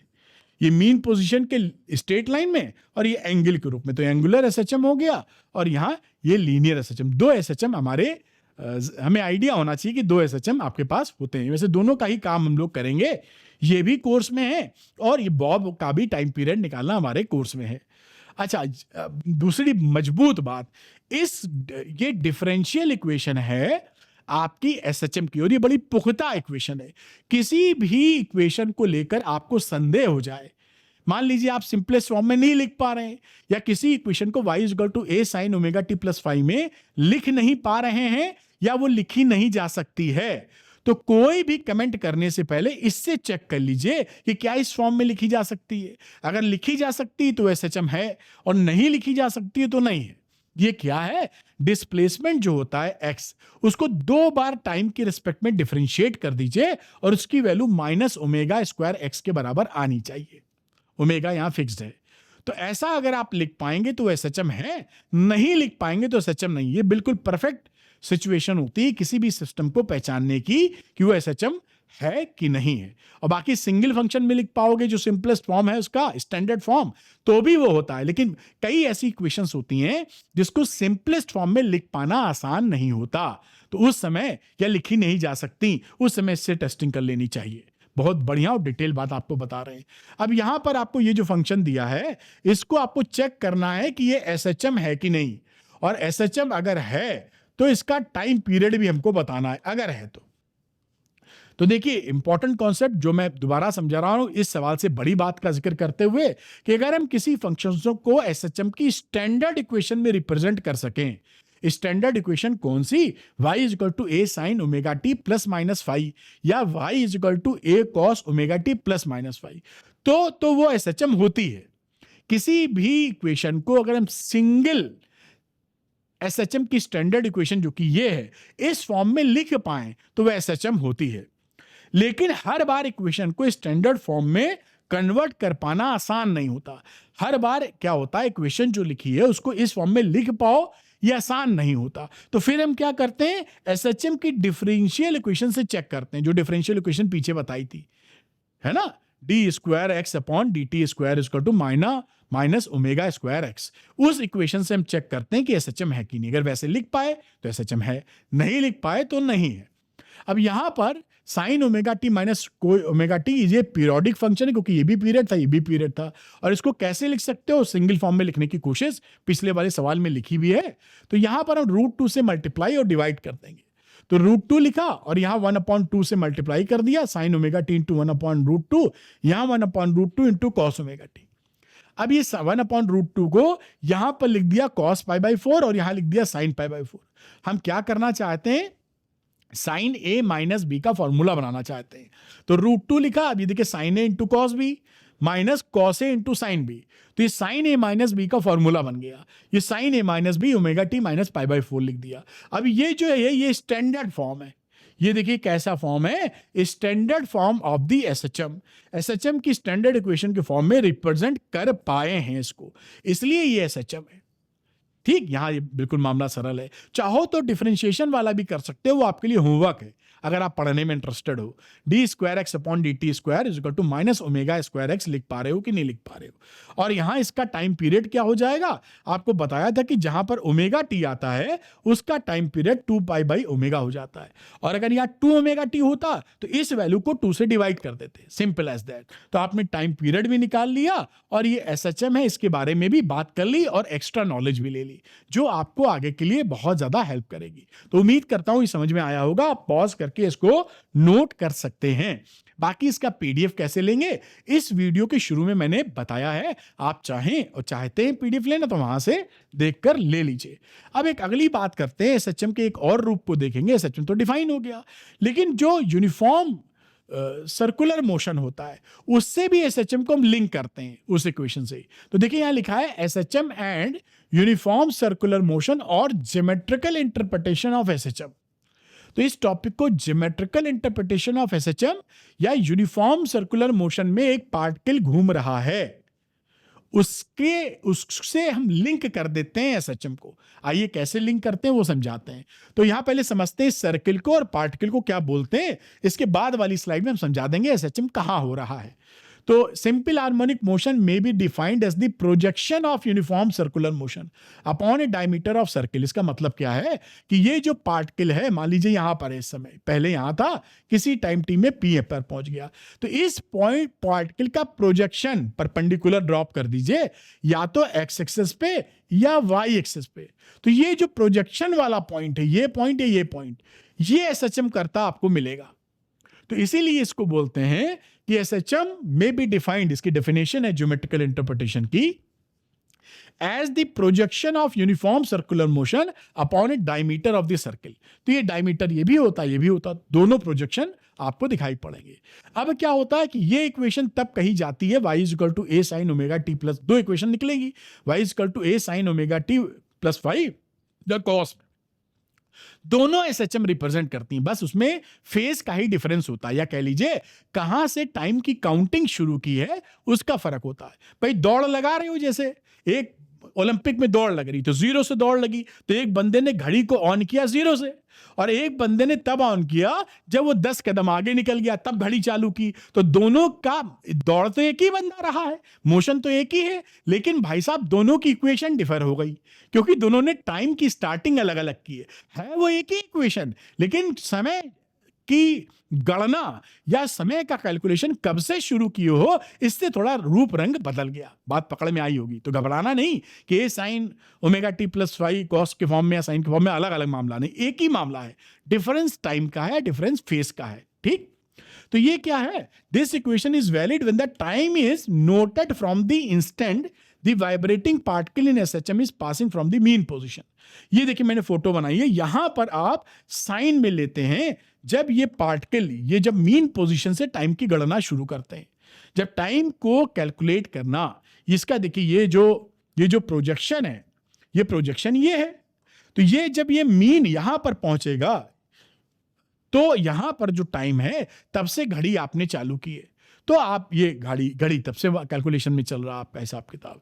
और अगर कैलकुलेशन आपका चल रहा है जब वो मैक्सिमम पॉइंट पर है, देखिए फ्रॉम द एक्सट्रीम पोजीशन, अगर एक्सट्रीम ये जो इसका प्रोजेक्शन ले रहे हो ये यहां है, तो जब ये यहां पहुंचेगा इसका प्रोजेक्शन, तो ये एक्सट्रीम पोजीशन होती है, उस समय से कैलकुलेशन करोगे तो x बराबर a cos omega t plus five. Simple बात इतना याद रखें कि अगर ये एक्सट्रीम पोजीशन से नाप रहे हो तो cos वाला लेना है, अगर आप शुरुआती जीरो से नाप रहे हो तो साइन वाला लेना है। ये दोनों हैं, दोनों एक ही, एक्सट्रीम और शुरुआत मतलब वही है कि थोड़े टाइम बाद नपाई शुरू की या पहले से नपाई शुरू की, बिल्कुल नहीं घबराने का, दोनों सेम इक्वेशन है, फेज का डिफरेंस है, दैट्स ऑल। अब हम बात करते हैं कि भाई इसमें हम कैसे जान पाए कि ये एसएचएम हो रहा है, उसको समझते हैं। तो as shown in the figure, consider a particle P, एक पार्टिकल हमने P लिया है, moving along a circle of radius a with uniform angular velocity omega. ये एक सर्किल पर मूव कर रहा है ओमेगा से, और साथ में इस सर्किल का रेडियस a है, तो पॉइंट P एक पार्टिकल का पा है, वो ओमेगा से मूव कर रहा है और उसका जो रेडियस ऑफ द सर्किल है वो a है। अब देखिए, let n be the foot of the perpendicular drawn from the point P to the diameter xx dash. अब यहां से हमने P का ये ड्रॉप कर दिया परपेंडिकुलर। अब देखिए अब ये जो लिखा है वही समझा रहा हूं, ये x से x डैश, x से y की तरफ जब ये पार्टिकल जाएगा तो ये प्रोजेक्शन देखिए, जब यहां पहुंचेगा तो इधर आ जाएगा प्रोजेक्शन, यहां पहुंचेगा तो प्रोजेक्शन यहां आ जाएगा, यानी ये जो चीज है पॉइंट, ये धीरे धीरे o की तरफ आ रहा है, जब ये यहां पहुंच जाएगा तो यहां पहुंच जाएगा। तो ये जब ये x से y की तरफ जा रहा है पार्टिकल, तो ये प्रोजेक्शन x से o की तरफ जा रहा है ना। फिर आप यहां जब पार्टिकल पहुंचा तो प्रोजेक्शन आपने डाला तो यहां आ गया, यहां पार्टिकल पहुंचा तो प्रोजेक्शन यहां आ गया, और जब पार्टिकल यहां आया तो प्रोजेक्शन यहां आ गया। यानी जैसे जैसे particle y to x dash जा रहा है, ये पॉइंट इस तरफ जा रहा है, ऐसे दिखाई पड़ रहा है, o से x डैश की तरफ। फिर तीसरे में देखिए x डैश टू y, जब पार्टिकल जा रहा है तो ये वापस जाएगा, शुरुआत में तो यहां है, फिर ये यहां पहुंच गया, इस तरफ जा रहा है, जब ये ऐसे जा रहा है यानी x dash to y dash, तो ये projection x dash to o जा रहा है, और वापस जब पार्टिकल y डैश से x की तरफ जाएगा तो ये पार्टिकल यहां पर ऐसे जाएगा। भाई यहां से ड्रॉप करोगे तो ये पार्टिकल, यहां से ड्रॉप करोगे तो ये, यहां से ड्रॉप करोगे तो ये पार्टिकल प्रोजेक्शन o से x जा रहा है। ये बात यहां मेंशन भी कर दी है कि as p moves along the circle from x to y, circle में x टू y अगर आप गए हो तो जो प्रोजेक्शन है वो x टू o मूव किया, ये देखिए। उसके बाद जब ये particle y to y dash है, y टू x डैश है, तो ये आपका प्रोजेक्शन ऑफ है o से x डैश की तरफ। इसी तरह बाकी बातें समझ लीजिए। तो अब क्या हुआ यहां पर देखिए, ये जो प्रोजेक्शन था, अगर यहां से शुरू कर रहे हो तो यहां से पहले ऐसे इस पोजीशन के खिलाफ, यहां से पहले ऐसे गया, फिर ऐसे आया, फिर ऐसे गया, ऐसे आया, यानी इस पोजीशन के अगेंस्ट में ये क्या कर रहा है, ऑक्सिल टू एंड फ्रो मोशन कर रहा है डेफिनेट इंटरवल ऑफ टाइम में। तो ये आपका क्या बन गया, this is SHM. The motion of n about o is said to be simple harmonic. और इसकी इक्वेशन से एसएचएम प्रूव भी कर देते हैं। ये तो हमने यहां पर ये दिखाया कि जो पार्टिकल है भाई साहब, वो एक मीन पोजीशन के इर्द गिर्द एक डेफिनेट टाइम में मूवमेंट कर रहा है। Hence simple harmonic motion may be defined, अब इसी तरह डेफिनेशन, ये इंपॉर्टेंट बहुत है एग्जाम के लिए, आपसे इसका डेरिवेशन अभी हम करेंगे, वो सब पूछ लेते हैं। तो may be defined as the projection of uniform circular motion, projection of uniform, अगर ये नॉन यूनिफॉर्म मोशन होगा तब एसएचएम नहीं होगा। Projection of uniform circular motion upon a diameter of the circle. The particle P is called reference particle. ये जो particle है उसको बोलते हैं रेफरेंस पार्टिकल, पूरे सर्किल को बोलते हैं रेफरेंस सर्किल पार्टिकल और generating particle, and the circle along which the particle P moves या रिवॉल्व्स सर्किल ऑफ रेफरेंस या रेफरेंस सर्किल। तो इस तरीके से हम लिंक करते हैं एसएचएम को यूनिफॉर्म सर्कुलर मोशन से, यानी ज्योमेट्रिकल इंटरप्रिटेशन ऑफ एसएचएम। ये ज्योमेट्री लिख के भी आ सकता है एग्जाम में कि ज्योमेट्रिकल रिप्रेजेंटेशन करिए, तो ज्योमेट्रिकल का ये मतलब है। अब हम डिस्प्लेसमेंट इन एसएचएम की इक्वेशन को डराइव करेंगे। तो यहां पर देखिए, consider a particle moving in anti clockwise direction. एक पार्टिकल लिया है जो एंटी क्लॉकवाइज डायरेक्शन में ओमेगा एंगुलर वेलोसिटी से घूम रहा है। ओमेगा को एंगुलर वेलोसिटी भी बोलते हैं, एंगुलर फ्रीक्वेंसी भी बोलते हैं, दोनों नाम धरते हैं उसका। With uniform omega circle radius a, suppose at t is equal to 0, ये टी इज इक्वल टू 0 की कहानी है, 0, the reference particle is at point a, ये ए पर है इस समय, जिस समय ये ओ एक्स से फाई नॉट का एंगल बना रहा है, such that this angle is phi naught, जो मैंने शो किया यहां पे लिखा हुआ है। दूसरी बात करते हैं, at any time T, suppose the particle reaches the point P. मान लेते हैं किसी टाइम टी के बाद वो पार्टिकल, यहां लिख दो टी बराबर टी, यहां टी टाइम बाद ए से पी पर पहुंच गया। अब उसकी स्पीड थी ओमेगा, एंगुलर स्पीड, तो कितना एंगल चला, ओमेगा इंटू टी के बराबर। तो ये जो एंगल है ये ओमेगा टी के बराबर हो गया। बात समझ में आई। अब हम ड्रॉ कर देते हैं परपेंडिकुलर डायमीटर पर, यानी एक्स एक्सिस पर। तो इसके परपेंडिकुलर को हमने एन पर यहां पर ड्रॉप किया, एन उसका फुट पॉइंट ले लिया, परपेंडिकुलर का फुट। तो draw p n is perpendicular to x x dash. Clearly displacement of projection n, ये जो प्रोजेक्शन है from centre o at any instant t is x बराबर ओ एन। यहां से अगर हम डिस्प्लेसमेंट की बात करें एक्स की, तो o n is the displacement of the foot of the perpendicular n from o. बात समझ में आती है। अब देखिए, इन राइट एंगल ट्रायंगल ले लीजिए ओ एन पी, और इसके अंदर कॉस थीटा ले लेंगे।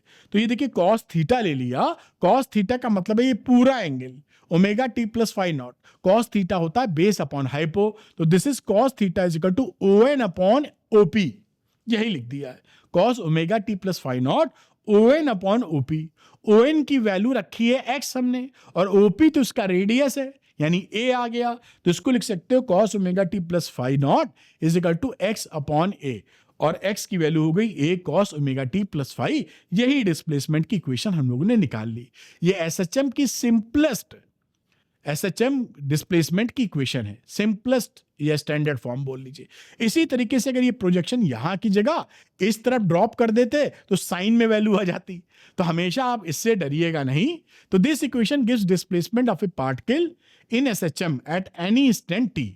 अब यहां पर ये जो मैं कहना चाह रहा था कि इसी तरीके से अगर y बराबर a साइन ओमेगा टी, ये मैं इसलिए लिख रहा हूं प्लस माइनस फाई लिख दीजिए, तो ये भी एसएचएम की ही इक्वेशन है और ये भी एसएचएम की है। बार बार हाईलाइट कर रहा हूं क्योंकि आपको तकलीफ रहती, समझ नहीं पाते आप, साइन या कॉस में घबरा जाते हैं कि लगता है कोई दूसरी इक्वेशन है। दोनों ही एसएचएम की इक्वेशन है, फर्क इतना है कि आपने टाइम कहां से शुरू किया है।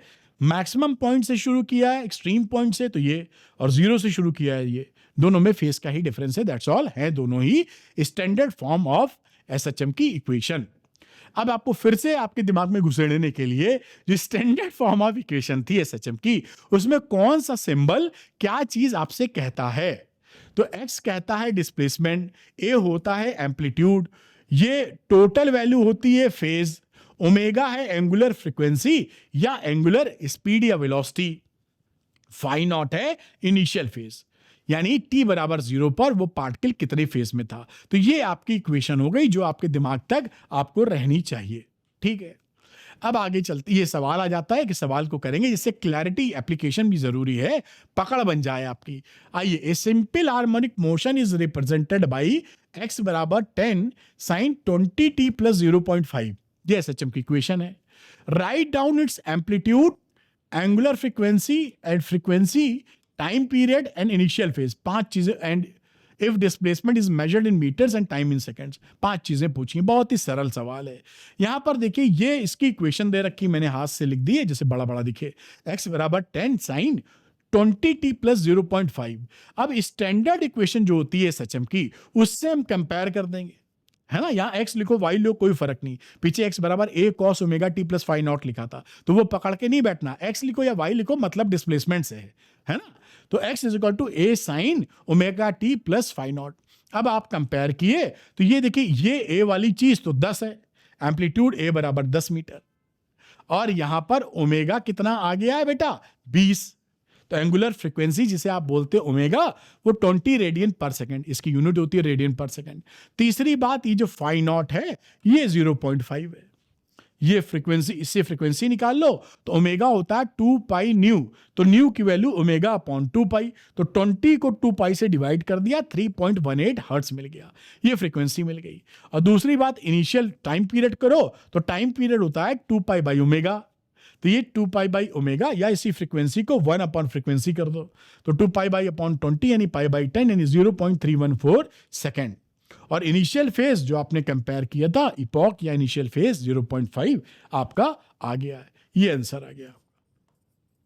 तो उम्मीद है बात पकड़ पाए होंगे। बड़ा अच्छा सवाल है, सरल सवाल है, लेकिन ऐसे सवाल आपके एग्जाम में मिलेंगे। आप पॉज करके नोट कर लीजिए, और अगर आपको ऐसा लगता है कि इसका पीडीएफ चाहिए आपको, तो इस वीडियो के शुरू में बताया, वहां से पीडीएफ को आप डाउनलोड कर सकते हैं। अब हम वेलोसिटी इन एसएचएम की बात करते हैं कि भाई ये एसएचएम सब समझ गए। अब हम ये जो एसएचएम पार्टिकल कर रहा है एसएच, वो उसकी वेलोसिटी निकालते हैं। तो ये वेलोसिटी देखिए, पकड़ते हैं वेलोसिटी इन एसएचएम। तो इफ x बराबर a cos omega t plus phi not, ये आपकी डिस्प्लेसमेंट की इक्वेशन थी। तो वेलोसिटी अभी हम डेरिवाइव करेंगे, इसका v कुछ नहीं करना रहता, टाइम के रिस्पेक्ट में डिफरेंशिएट करना होता है बस। तो v की वैल्यू आ जाएगी minus omega A sine omega t plus phi not, ये एसएचएम जो हो रहा है उसकी वेलोसिटी हो गई। तीसरी बात, इसी को आप ऐसे भी लिखते हैं, अभी मैं दिखाऊंगा, minus omega under root a square minus x square, this is the velocity. V max कितनी होगी इस इक्वेशन में आप देखें तो वी मैक्स का मतलब है बाकी सब तो कांस्टेंट है, एक्स बदल सकता है, तो एक्स अगर बड़ा होगा तो वैल्यू छोटी होगी, तो मैक्सिमम होना है तो सबसे छोटी वैल्यू, तो एक्स डिस्प्लेसमेंट है, सबसे छोटी वैल्यू 0 हो सकती, 0। तो ये वी मैक्सिमम हो गया, माइनस ओमेगा ए, 0 करते ही ओमेगा ए हो जाएगा, ए स्क्वायर रूट से कट जाएगा, माइनस ओमेगा ए। और वी बात करें मिनिमम वैल्यू, तो मिनिमम के लिए एक्स की वैल्यू मैक्सिमम होनी चाहिए, क्योंकि घट रहा है, मैक्सिमम होगा तो मिनिमम हो जाएगा टोटल, ए के बराबर रख दो तो ये v0 मिल जाएगा। यानी मीन पोजीशन पर मैक्सिमम वैल्यू और एक्सट्रीम पोजीशन पर आपका 0 वैल्यू। ठीक, ये इसकी कहानी। कैसे आया, आइए देख लेते हैं इसका डेरिवेशन। तो डिस्प्लेसमेंट इक्वेशन थी x is equal to a cos omega t plus phi naught, समझ में आई बात।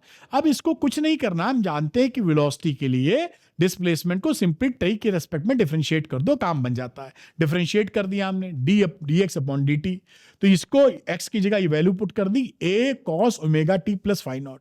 अब क्योंकि a तो एम्पलीट्यूड है यानी कांस्टेंट है, ये चला आएगा बाहर, इतने का डिफरेंशिएशन cos थीटा का जो डिफरेंशिएशन है माइनस साइन थीटा होता है। अब यहां पर ये जो है ये ओमेगा से ये जो हो रहा है ओमेगा से मल्टीप्लाई हो रहा है, तो ये ओमेगा एक जिससे मल्टीप्लिकेशन होता है कांस्टेंट, जिस वेरिएबल का डिफरेंशिएशन वाले में, वो ओमेगा उससे मल्टीप्लाई हो जाता है, तो ये वैल्यू हो गई माइनस ओमेगा ए sine omega t plus phi. ये डिफरेंशिएशन बेसिक है, उम्मीद है इतना डिफरेंशिएशन आपको आता होगा। तो ये इसको डिफरेंशिएट करोगे तो minus omega sine omega t plus phi आ जाएगा। तो एक तो ये वैल्यू बन गई v is equal to minus omega A sine omega t plus phi not. ये जो ब्रैकेट मैंने लगाया है ये भी याद रखना है, और उसके बाद वाली भी इक्वेशन याद रखनी है। तो v is equal to minus omega A sine omega t plus phi not, जबकि displacement equation x is equal to A cos omega t plus phi not के बराबर थी। अब यहीं पर क्या किया, इस साइन थीटा को आप under root 1 minus cos square theta लिख सकते हैं, तो इसको लिख दिया 1 minus cos square omega t plus phi. अब यहां पर देखिए, यहां से आप निकाल लीजिए cos omega t plus phi naught की वैल्यू, तो वो आ जाएगी x बाई ए। वो वैल्यू हमने x square by A square इसकी जगह पुट कर दी है। देखिए ए नीचे आ जाएगा, cos omega t plus phi naught का मतलब एक्स अपॉन ए, तो ये value x square upon a square आ गई। अब इसमें क्या कीजिए, चाहिए तो इसको अंदर ले जाकर ए स्क्वायर से मल्टीप्लाई कर दीजिए, तो ये आप करेंगे तो वैल्यू आ जाएगी v is equal to minus omega, and ये आ जाएगा ए स्क्वायर, ये अंदर भेजें और ये ए स्क्वायर से ए स्क्वायर से कट जाएगा, तो ये under root a square minus x square, ये वेलोसिटी की इक्वेशन आ गई। तो ये दोनों इक्वेशन, ये और ये दोनों ही आपको याद रखनी है, सवालों में काम आएगी और वैसे भी डेरिवेशन में भी काम आती है। तो दोनों इक्वेशन आपके पास होनी चाहिए वेलोसिटी की, कि जो एसएचएम हो रहा है उसकी वेलोसिटी कितनी है। उम्मीद है ये पॉइंट समझे होंगे, नोट कर सकते हैं इसको आप। अच्छा, अगली बात, एट एक्स बराबर प्लस माइनस ए, यहां पर इसको एक्स बराबर प्लस माइनस ए रखोगे तो v की वैल्यू आ जाएगी 0, दैट इज मिनिमम, और x की वैल्यू 0 पुट करोगे तो v की वैल्यू आ जाएगी मैक्सिमम। तो ये मिनिमम और ये मैक्सिमम की कहानी हो गई। ये भी ध्यान रखिए कि मैक्सिमम वेलोसिटी होती है मीन पोजीशन पर और मिनिमम वेलोसिटी होती है आपकी एक्सट्रीम पोजीशन पर, एसएचएम के दौरान जो घटना होती है। अब हम बात करेंगे एक्सेलेरेशन का। तो एक्सेलेरेशन में देखिए, डिस्प्लेसमेंट इक्वेशन होती है x बराबर a cos omega t plus phi naught. अब यहां पर v जो हो गया माइनस ओमेगा ए, ये हम निकाले थे v, ये भी माइनस ओमेगा ए sine omega t plus phi naught. अब इस वेलोसिटी को अगर टाइम के रेस्पेक्ट में आप डिफरेंशिएट कर दें तो ये एक्सेलेरेशन आ जाता है, यही करना है। Now again differentiating v, a is equal to d v by d t, हमने पढ़ रखा है, तो इस वाले को हम टाइम के रेस्पेक्ट में डिफरेंशिएट कर देंगे, d upon d t minus omega ए sine omega t plus phi naught. अब ये ओमेगा ए तो कांस्टेंट, अभी ये बाहर चला जाएगा माइनस ओमेगा ए, तो माइनस ओमेगा ए बाहर, d upon d t sine omega t plus phi naught. आप जानते हैं साइन थीटा का डिफरेंशिएशन कॉस थीटा होता है। अब जो टाइम के साथ मल्टीप्लाई है वो भी फैक्टर एक और आ जाएगा यहाँ पर, तो ये आपने जब मल्टीप्लाई किया तो साइन का कॉस हो गया और एक ओमेगा मल्टीप्लाई हो गया, ये जो आता है डिफरेंशिएशन के बाद, तो minus omega square a cos omega t plus phi not. ये इसका डिफरेंशिएशन आसानी से कर लीजिएगा। अब ये फ्रॉम इक्वेशन 1 आप देखिए, आप यहां पर x को a cos omega t plus phi लिख सकते हैं, तो ये a cos omega t plus phi को आपने x लिख दिया और ये फॉर्मूला बन गया एक्सेलेरेशन का एसएचएम में minus omega square into x. इसका आप इस्तेमाल करेंगे। अब a मैक्स की वैल्यू कब होगी, जब एक्सट्रीम पोजीशन की बात हो, x बराबर a, तो ये मैक्सिमम वैल्यू है, और मिनिमम वैल्यू होगी 0 जब x की वैल्यू आप 0 रखेंगे। तो एक्सेलेरेशन मैक्सिमम कहाँ होता है, एक्सट्रीम पोजीशन पर, और मिनिमम कहाँ होता है, मीन पोजीशन पे। ये भी बात आप पकड़ लिए होंगे, उम्मीद करते हैं ये आपके जहन तक पहुंची होगी। एक कदम और आगे चलते हैं। अब हम इंटर रिलेशनशिप निकालेंगे एक्स वी और एक्सेलेरेशन में, ये बड़ा इंपॉर्टेंट है, बाकी पीछे वाले डेरिवेशन भी इंपॉर्टेंट थे एग्जाम के लिए। इन तीनों में रिलेशनशिप क्या होता है, तो एक्स टी की वैल्यू थी a cos ओमेगा टी, एकदम सिंपलेस्ट फॉर्म लिख दिया। इसको डिफरेंशिएट करोगे तो वेलोसिटी आ जाएगी, तो टाइम के रेस्पेक्ट में डिफरेंशिएट किए माइनस ओमेगा ए साइन ओमेगा टी आ गया। अब हमें इससे कंपेयर भी करना है, तो इसको साइन को हम कॉस के फॉर्म में लिख लिए। Cos 90 plus theta minus sine theta होता है, तो ये हम जान ही रहे हैं कि cos 90 plus theta minus sine theta होता है, यानी इसको आप omega A cos omega t plus pi by 2 लिख सकते हैं, आपने लिख दिया। अगली इसको, इस v को फिर से डिफरेंशिएट कर दीजिए एक्सेलेरेशन निकालने के लिए, तो इस वैल्यू को आप डिफरेंशिएट करेंगे तो minus omega square a cos omega t आ जाएगा। अब हमें तो यहां देखिए, ये जो आ रहा है इसी को हमने इस माइनस को अंदर ले लिया, तो हमने कॉस ओमेगा टी प्लस पाई लिख दिया। Cos 180 plus theta minus cos theta होता है, तो माइनस कॉस थीटा को कॉस 180 प्लस थीटा या कॉस ओमेगा टी प्लस पाई लिख दिया, बराबर है। अब हम तीनों एंगल को, क्योंकि एक ही फॉर्मेट में है, हम कंपेयर कर सकते हैं। तो हमने कंपैरिजन में क्या देखा कि जो वेलोसिटी है वो इस डिस्प्लेसमेंट से पाई बाई 2 फेज आगे है, ध्यान से देखिए, जुड़ा है ना, और एक्सेलेरेशन इस डिस्प्लेसमेंट से पाई फेज आगे है। यही बात मेंशन कर दी है, the particle velocity is ahead of its displacement by pi by 2 radian. और दूसरा, इसका जो एक्सेलेरेशन है वो डिस्प्लेसमेंट से एंगल पाई आगे, इससे ओमेगा टी, ये पाई आगे है एक्सेलेरेशन का। तो ये बड़ी इंपॉर्टेंट चीज आपसे पूछते हैं कि वेलोसिटी डिस्प्लेसमेंट से पाई बाय 2 फेज अहेड होती है, पाई बाय 2 रेडियन, और एक्सेलेरेशन डिस्प्लेसमेंट से पाई रेडियन आगे होता है, फेज आगे होता है। इसको पकड़ के रखें। और इसका ये डायग्राम बड़ा पूछा जाता है। ये डायग्राम देखिए क्या है, ये मैं इक्वेशन भी लिख दूं जिसे आप पकड़े रहे। इस इक्वेशन का ये डायग्राम है, x बराबर a cos ओमेगा टी का बना रखा है ये डायग्राम। और देखिए वेलोसिटी क्या होती है, पाई बाई 2 अहेड होती है। तो जो ये चीज बाद पाई बाई 2 बाद में अचीव कर रहा है, ये वेलोसिटी पहले ही अचीव करी, इस पॉइंट को पहले अचीव कर लिया इसने। और इससे पाई आगे होता है एक्सेलेरेशन। तो जो ये पाई के बाद ले रहा है वो ये पहले लेके बैठ गया है, ये देखिए। तो यहां पर जैसे लिखा है, अगर इसको प्लॉटिंग कैसे करनी है आसान लैंग्वेज में समझना चाहें तो x बराबर a cos ओमेगा टी, ये प्लॉट लिखा हुआ है। और यहां पर v का वैल्यू आ जाएगा, आप इसको डिफरेंशिएट करके जब लिखेंगे minus omega sine omega t. तो ये साइन ओमेगा टी जो होता है उसका माइनस पलट दीजिए आप ग्राफ को। ये ग्राफ बनाने का तरीका, थोड़ी मैथमेटिक्स पढ़े हैं तो आसानी समझे होंगे। एक्सेलेरेशन ये आ गई वैल्यू इसी से, और ये minus omega square a cos omega T, cos omega T का उल्टा। तो ये कॉस ओमेगा टी यहां शुरू होता है, इसको पलट दो तो नीचे आ गया। ये ग्राफ याद कर लीजिएगा, ये इंपॉर्टेंट है, बहुत इंपॉर्टेंट है ग्राफ। अच्छा, कई बार आपको कंफ्यूजन होता है, कुछ किताब में जीरो शुरू किए रहते हैं, कोई फर्क नहीं, वही बता रहा हूं। ये है इस कहानी के तहत ये ग्राफ। अगर आप दूसरी कहानी में ये ले लेंगे इक्वेशन, जैसे कंफ्यूज ना हो, मैंने सारा ध्यान रखा है, तो ये इक्वेशन मिल जाएगी जीरो से स्टार्ट होने में। लेकिन कांड वही है, डिस्प्लेसमेंट से वेलोसिटी पाई बाई 2 आगे है और एक्सेलेरेशन डिस्प्लेसमेंट से पाई आगे है। तो ये जो पाई बाई 2 के बाद प्राप्त कर रहा था, इस वेलोसिटी ने वो प्राप्त कर लिया पहले, और ये जो प्राप्त कर रहा था यहां आफ्टर पाई, वो इसने प्राप्त कर लिया यहां पर। देखिए जहां शुरू हो रहा है नीचे, इस तरह से। तो आप इस इक्वेशन से आप घबरा मत जाइएगा कि वहां ऊपर से शुरू होता, यहां जीरो शुरू है। दोनों इक्वेशन करेक्ट है, क्योंकि दोनों इक्वेशन एसएचएम की होती हैं। लॉजिक हमको ये पकड़ के रखना है कि डिस्प्लेसमेंट से वेलोसिटी पाई बाई 2 फेज आगे होती है और एक्सेलेरेशन डिस्प्लेसमेंट से पाई फेज आगे होता है। ये इंपॉर्टेंट है, और ये डायग्राम की प्रैक्टिस जरूर कीजिएगा। जब ये डायग्राम बनाइएगा तो ये इक्वेशन भी लिखिएगा, जो भी पहले वाली चाहिए वाली, वो एकदम बेटर अंडरस्टैंडिंग देती है। अगर टीचर साहब पढ़ाई में ज्यादा विश्वास रखते हैं तो खुश हो जाएंगे कि बहुत क्लियर है बच्चे को, नो कंफ्यूजन। और ये दिखाता भी है कि आपकी समझ में आ गया है। आइए एक कदम आगे बढ़ते हैं, इस इक्वेशन को, इस न्यूमेरिकल को सॉल्व करते हैं।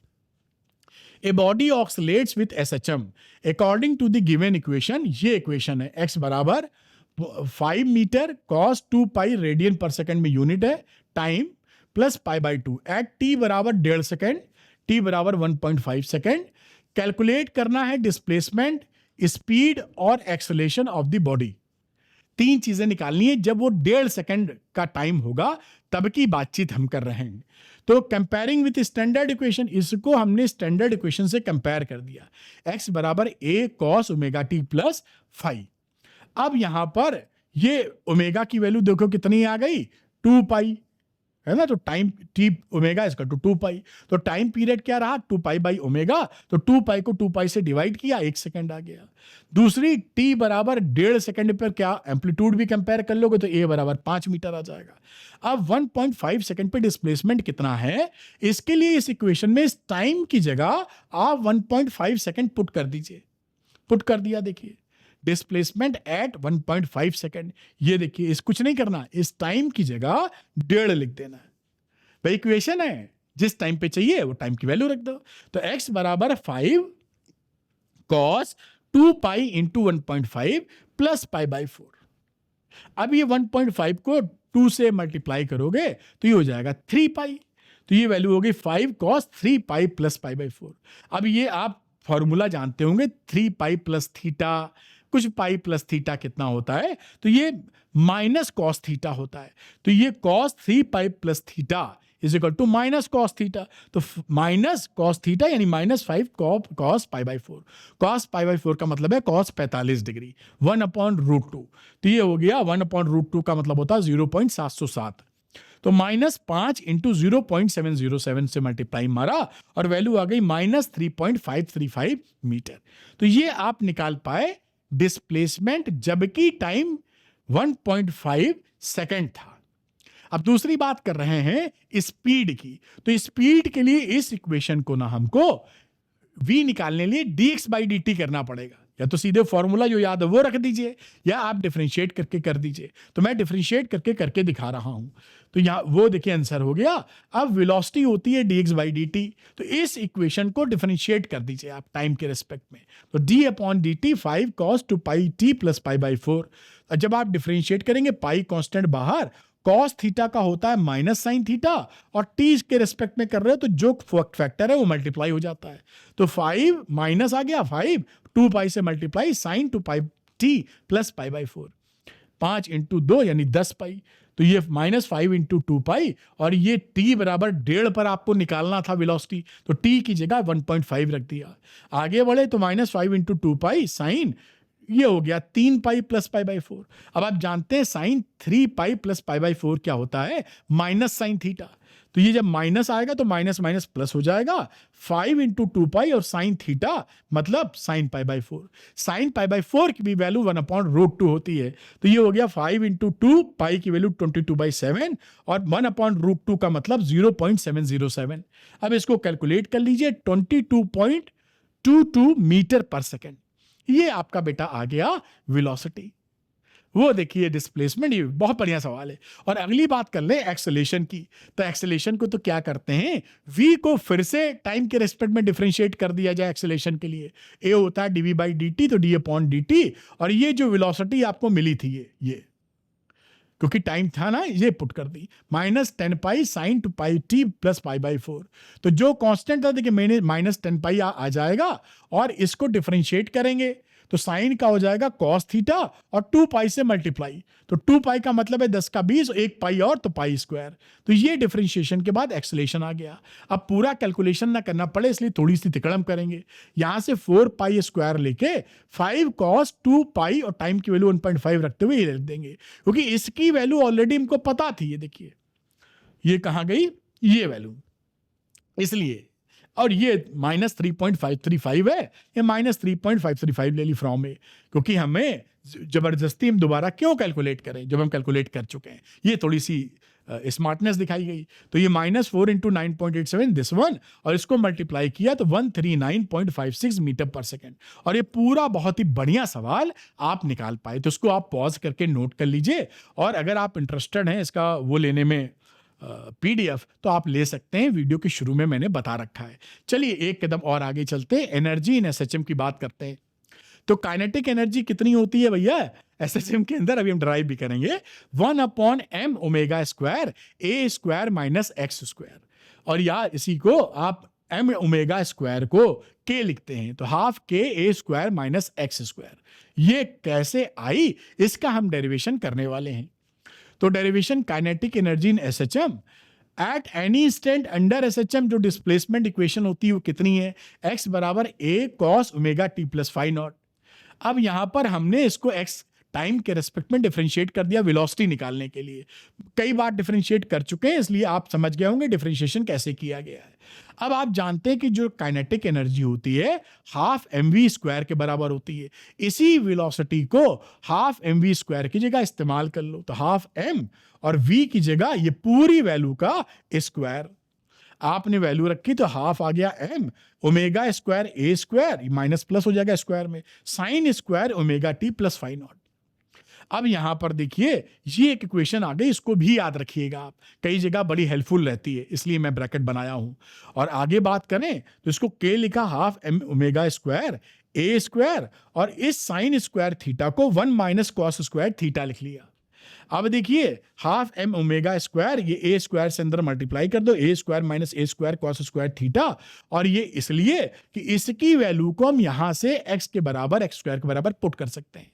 मैंने पुट कर दी उठा के from equation 1 half M omega square, इतने की जगह ऊपर से एक्स स्क्वायर आपने पुट कर दिया, तो half M omega square bracket में a square minus x square, और ये देखिए एक शानदार इक्वेशन बन के काइनेटिक एनर्जी का फॉर्मूला आ गया, k is equal to half M omega square A square minus x square. इसको आप याद कर लीजिए, काइनेटिक एनर्जी का है, बहुत काम का है, काइनेटिक एनर्जी इन एसएचएम। मेरे ख्याल से आप ये बात पकड़ पाए होंगे, इसको नोट कर लें। आगे चलते हैं बेटा। अच्छा, इसी के थोड़ा देखते हैं, यहां पर एम ओमेगा स्क्वायर को आप के के फॉर्म में भी लिखते हैं, और के की वैल्यू हो जाएगी एम ओमेगा स्क्वायर।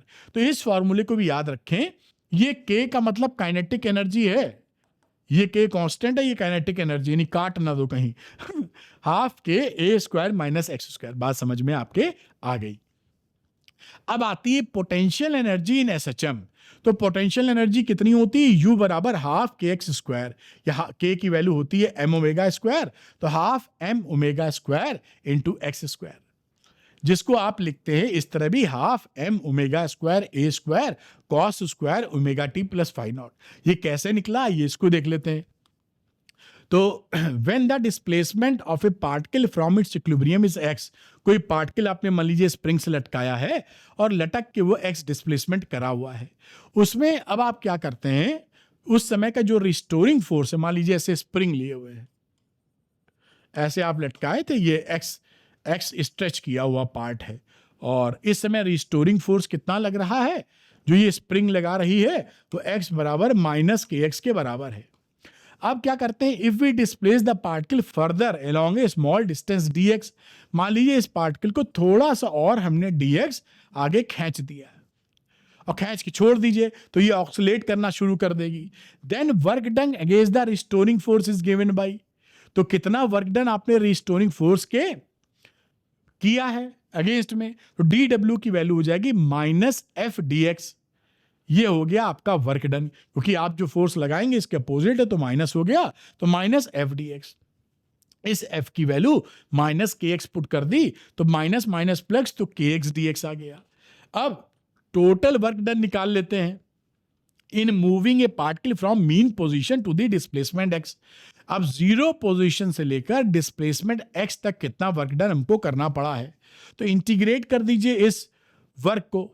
तो हमने इस जो छोटा सा वर्क डन निकला था इसको इंटीग्रेट कर मारा, तो ये जीरो टू इंटीग्रेट किया 0 टू x तक k x d x, k constant है बाहर आ गया, 0 to x x d x, x का इंटीग्रेशन होता है एक्स स्क्वायर अपॉन 2, और लिमिट 0 से x है। जब लिमिट रख देंगे इसके अंदर x माइनस एक बार 0, तो ये वैल्यू हाफ के एक्स स्क्वायर आ जाएगी, और ये वैल्यू बन गई, ये हो गया total work done mean position से x दूरी पर जितना है, ये पोटेंशियल एनर्जी के फॉर्म में सेव हो जाएगा। This work done against the restoring force is stored as potential energy of the particle. तो potential energy of the particle क्या हो गई, हाफ के एक्स स्क्वायर, और के की वैल्यू क्या है, एम ओमेगा स्क्वायर।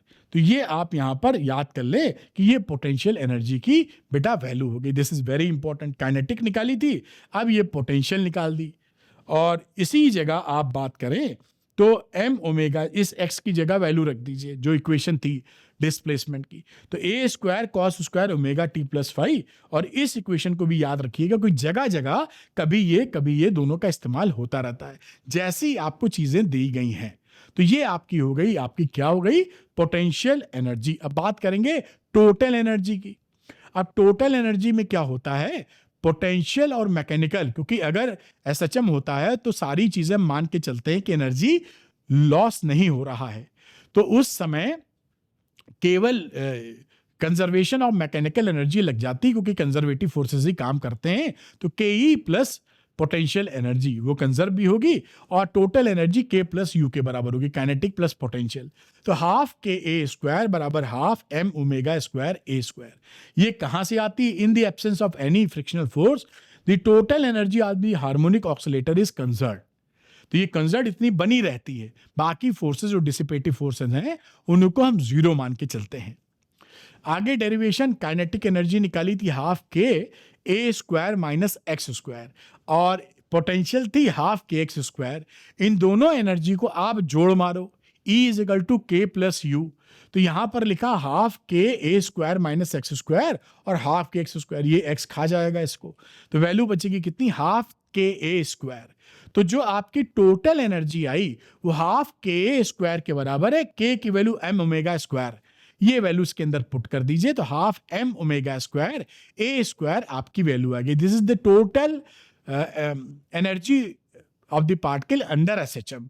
और ये जो वैल्यू आ गई, इसका ग्राफ जो होता है ये बहुत ज्यादा इंपॉर्टेंट है, very very important for your examination. दो ग्राफ इसके अंदर आते हैं, एक तो है काइनेटिक एनर्जी, पोटेंशियल एनर्जी और टोटल एनर्जी, ऑक्सीलेटिंग एनर्जी है जब आप ग्राफ पुट कर रहे हैं विथ रिस्पेक्ट टू टाइम। ये देखिए टाइम है यहां पर, तो K U E as a function of time T for a harmonic oscillator, और यही के यू ई का जो ग्राफ पुट कर रहे हैं डिस्प्लेसमेंट के रिस्पेक्ट में, तो ये ग्राफ मिलता है। यहां पर आप देखें भाई टोटल एनर्जी तो आपकी जो ई रहती है वो कंजर्व रहती है एसएचएम के अंदर, लेकिन जो काइनेटिक एनर्जी है वो इस डार्क रेड के बराबर चलती है। शुरू में जब आपकी टाइम जीरो होता है तो काइनेटिक एनर्जी भी जीरो होती है, और उसके बाद आप देखेंगे जैसे T/4 होगा तो ये काइनेटिक एनर्जी आपकी मैक्सिमम हो जाएगी और पोटेंशियल मिनिमम हो जाएगी। इस तरीके से आप चलते चलिए, मीन पोजीशन की बातचीत कर रहे हैं तो ये इस तरीके से आप चलते चले जाएंगे। तो ये T बराबर 0, फिर T बराबर T/4, T बराबर हाफ, 3T/4, इस तरह से देखिए काइनेटिक एनर्जी ऑक्सीलेट करेगी और ये डॉटेड लाइन के हिसाब से पोटेंशियल एनर्जी ऑक्सीलेट करेगी। इस तरह से आप चलते चले जाएंगे, यानी ये ऑक्सीलेटर आप जरूर बनाइएगा ध्यानपूर्वक। उम्मीद है ये बात आप समझ पाए होंगे। और यहां पर बात की जाए तो ये देखिए जो मीन पोजीशन पे आप देखे जा रहे हैं, तो मीन पोजीशन पे पोटेंशियल एनर्जी आपकी डिस्प्लेसमेंट अगर जीरो है तो यहां पर आपको कितना दिख रहा है, ये जो पोटेंशियल एनर्जी है वो जीरो हो गई और काइनेटिक एनर्जी आपकी मैक्सिमम हो गई। और जब आप एक्सट्रीम पोजीशन पे हैं तो काइनेटिक जीरो है और पोटेंशियल मैक्सिमम है। तो ये ग्राफ तब, और दोनों का सम देखिए सेम है, ये ई जो है सेम है।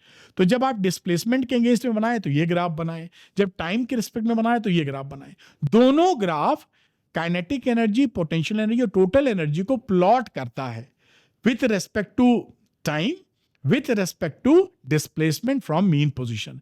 एक और इंटरेस्टिंग चीज आती है कि जो काइनेटिक एनर्जी और जो पोटेंशियल एनर्जी है उसकी फ्रीक्वेंसी एसएचएम से दुगनी होती है। यहां पर भाई एसएचएम जो टाइम पीरियड ले रहा है, आप देखिए वो 0 to T तक एक ऑक्सीलेशन कर रहा है एसएचएम, लेकिन ये काइनेटिक एनर्जी एक ऑक्सीलेशन और ये दूसरा ऑक्सीलेशन कर गई, यहां तक ये दो ऑक्सीलेशन कंप्लीट कर गई। काइनेटिक एनर्जी की बात करें तो ये बात लिखी है, the frequency of PE and KE, potential energy भी ऐसा कर रही है एक और ये दो।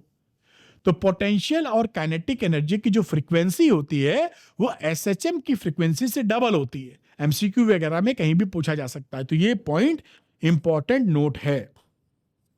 उम्मीद है इस बात को ध्यान रख पाएंगे आप। तो ये बात और क्लियर हो गई, मेरे ख्याल से इंपॉर्टेंट है, याद करेंगे या इसको पॉज करके आप नोट डाउन भी कर सकते हैं। अब इस पे एक सवाल है, उसको देख लेते हैं। ए particle is executing SHM of amplitude A at what displacement from the mean position is the energy is half kinetic and half potential.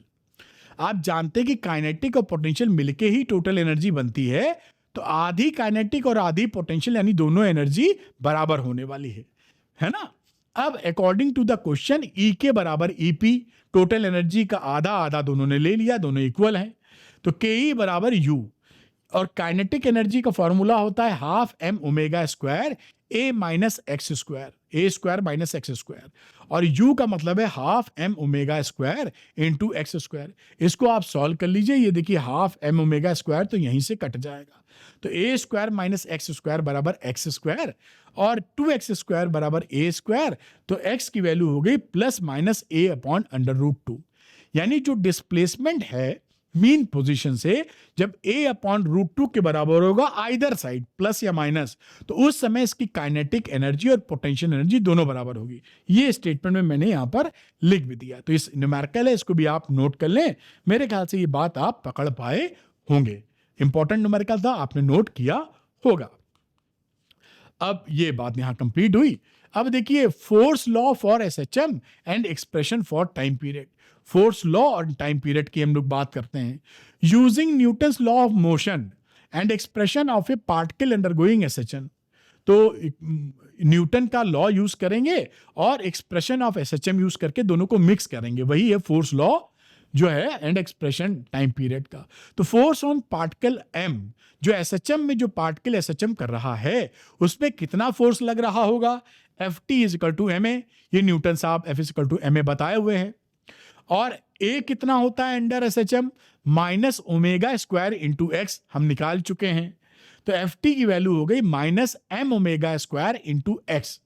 अब ये है देखिए रिस्टोरिंग फोर्स, और यहां पर यहां kx आ गया है, और ये एसएचएम की इक्वेशन थी F = -kx होना चाहिए।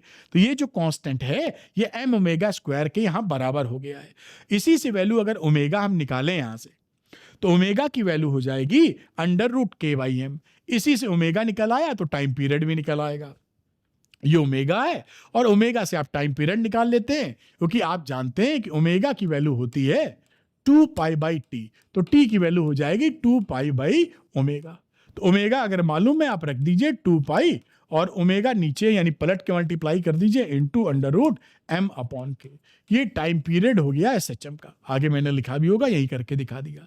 तो ये जो फोर्स लॉ था ये जो दिखाया, और टाइम पीरियड निकालने की ये कहानी, उम्मीद है ये बात पकड़ में आई होगी। अच्छा, अब SHM defined in two ways, जो एसएचएम है वो दो तरीके से डिफाइन किया जाता है। एक तो हम डिफाइन करते हैं डिस्प्लेसमेंट इक्वेशन से, और एक हम डिफाइन करते हैं फोर्स लॉ से। ये बेसिकली दोनों एक ही चीजें हैं। अगर मोटे तौर पे इसको डिफरेंशिएट करें दो बार तो इस लॉ को प्राप्त कर लेंगे, एक्सेलरेशन मिल जाएगा, ma करके फोर्स ले लेंगे। तो इसको डिफरेंशिएट करोगे दो बार तो यहां पहुंच जाओगे, और इसको दो बार इंटीग्रेट करोगे तो यहां पहुंच जाओगे। है ये एक ही चीज, लेकिन हम एसएचएम को दो तरह से डिफाइन कर लेते हैं, एक तो डिस्प्लेसमेंट इक्वेशन के बेसिस पे या फोर्स लॉ के बेसिस पे। है ये दोनों एक ही चीज। बढ़िया। अब देखिए force law for SHM expression for time period पीछे मैंने निकाली दिया है, वही चीज यहां बताई गई है। टाइम पीरियड t होता है 2π/ओमेगा, तो t = 2π/√m/k जो निकाला था, क्योंकि k = mω² देखा था, ओमेगा की वैल्यू √k/m। तो ये ओमेगा की जगह डालोगे तो √m/k आ जाएगा। This is time period. अब m यहां पर जो होता है उसको बोलते हैं इनर्शिया फैक्टर, और k जो होता है उसको बोलते हैं स्प्रिंग फैक्टर। तो इन डिफरेंट एसएचएम क्या हो जाएगा, t = 2π inertia upon spring factor. अलग अलग केस के लिए इनर्शिया फैक्टर अलग अलग, और अलग अलग केस के लिए स्प्रिंग फैक्टर अलग अलग हो सकता है। तो ये ज्यादा जनरल इक्वेशन है टाइम पीरियड को प्राप्त करने के लिए। तो ये आपकी force law for SHM and time period का मामला बन जाता है। अब ये फ्रीक्वेंसी निकालनी तो 1/t कर दीजिए, इसी का उल्टा 1/2π spring factor upon inertia factor. ये आप समझ गए। अब आप दूसरी बात देखेंगे कि स्प्रिंग के केस में हम टाइम पीरियड और फ्रीक्वेंसी निकालेंगे।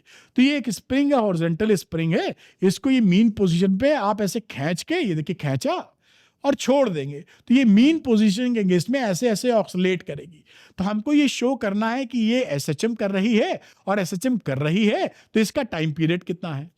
वो टाइम पीरियड आता है 2π/m/k। स्प्रिंग की बात कर रहे हैं, पीछे जो निकाला था जनरल था, ये स्प्रिंग कांस्टेंट k है, और फ्रीक्वेंसी 1/t होता है, तो ये फ्रीक्वेंसी होगी 1/2π, इसका उल्टा √k/m। कैसे होता है आइए वो देख लेते हैं। तो consider massless spring on A frictionless horizontal table. ये हॉरिजॉन्टल टेबल है फ्रिक्शनलेस, और ये स्प्रिंग जो है मासलेस है। अभी ये मीन पोजीशन पे है तो F = 0 है। अब आप क्या करते हैं, one end is attached to rigid support, ये रिजिड सपोर्ट से एंड है, और दूसरा अटैच है एक बांस बॉडी M से। If a body is pulled towards right through small distance x, इसको हमने खींचा, ये हमने खींचा, इधर फोर्स लगाया, तो रीस्टोरिंग फोर्स इसके अपोजिट डायरेक्शन में लग गया। इन नॉर्मल कंडीशन या इन जनरल जितना आप फोर्स लगाते हैं उतना ही रिस्टोरिंग फोर्स लग जाता है अंडर नॉर्मल सर्कमस्टेंसेस। तो यहां पर आपने इसको खींचा तो जो रिस्टोरिंग फोर्स है आपके फोर्स से विपरीत, ये एफ एक्सटर्नल, आपके फोर्स से विपरीत रिस्टोरिंग फोर्स एफ बराबर माइनस के एक्स अंदर की तरफ लगा। और अब अगर आप इसको छोड़ देंगे तो ये वाइब्रेट करना चालू कर देगी। तो रिस्टोरिंग फोर्स हो गया एफ बराबर माइनस के एक्स। के है force constant, force constant of the spring का मतलब होता है, के का मतलब है एफ अपॉन के, यानी फोर्स पर यूनिट कंप्रेशन और एक्सटेंशन। यहां पर अगर आप देखें के का डेफिनेशन है एफ अपॉन के, माइनस छोड़ देते हैं अभी, तो अगर आप यूनिट कंप्रेशन, एक्स क्या होता है यूनिट कंप्रेशन या एक्सटेंशन, एक यूनिट करने के लिए जितना फोर्स लगेगा वही उसका स्प्रिंग कांस्टेंट के बराबर होता है। ये उसकी डेफिनेशन मैंने लिख दी है, जैसे कोई भी कंफ्यूजन आपको ना मिले। Negative sign shows F is opposite direction of X. F क्या है, किस डायरेक्शन में है, एक्स के अपोजिट डायरेक्शन में है। अगर हम यहां पे माने ये इसका एक्सेलेरेशन है, D square x upon d t square is the acceleration of the body. अगर ये एक्सेलेरेशन ऑफ द बॉडी है तो एम ए, ये फोर्स की जगह m into A is equal to minus के एक्स हो गया।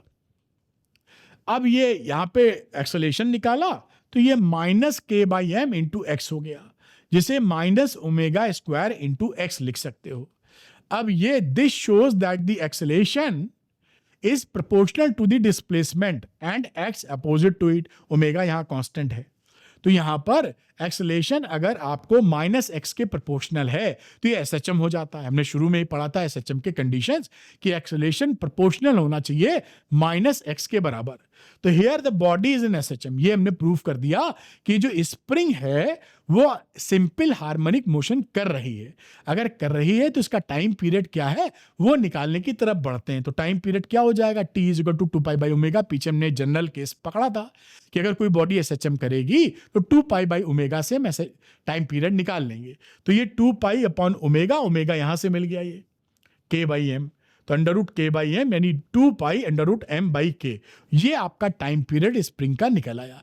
इस तरह से आप डेरिवेशन कर सकते हैं। मैं हटता हूं और नोट कर लीजिए, जहां आप स्प्रिंग वाली चीज को एसएचएम प्रूफ कर रहे हैं और उसका टाइम पीरियड भी निकाल रहे हैं। अब ये यहां फ्रीक्वेंसी निकाली जाए तो 1 अपॉन टी होती है, तो 1 upon 2 pi under root K by, इसी का उल्टा कर दो, ये आपकी फ्रीक्वेंसी आ गई। कोई बड़ी बात नहीं, तो टाइम पीरियड फ्रीक्वेंसी दोनों आपकी स्प्रिंग के लिए आ गई। स्प्रिंग की थोड़ी सी कुछ इंपॉर्टेंट बातें बेटा, अगर स्प्रिंग को आप खींच के एन टाइम्स लंबा कर दो, स्प्रिंग जितनी छोटी होती है या जितनी टाइट कड़ी होती है उसका स्प्रिंग कांस्टेंट उतना बड़ा होता है, और लेंथ के क्या रहती है, ये इनवर्सली प्रोपोर्शनल होती है। तो जब आप उसको एक स्प्रिंग को खींच के एन टाइम्स लंबा कर देते हैं तो इसका स्प्रिंग कांस्टेंट के बाई एन टाइम्स हो जाता है। इसको याद कर लीजिएगा, 1 बाई एन टाइम्स, यानी के डैश की वैल्यू हो जाएगी के अपॉन एन।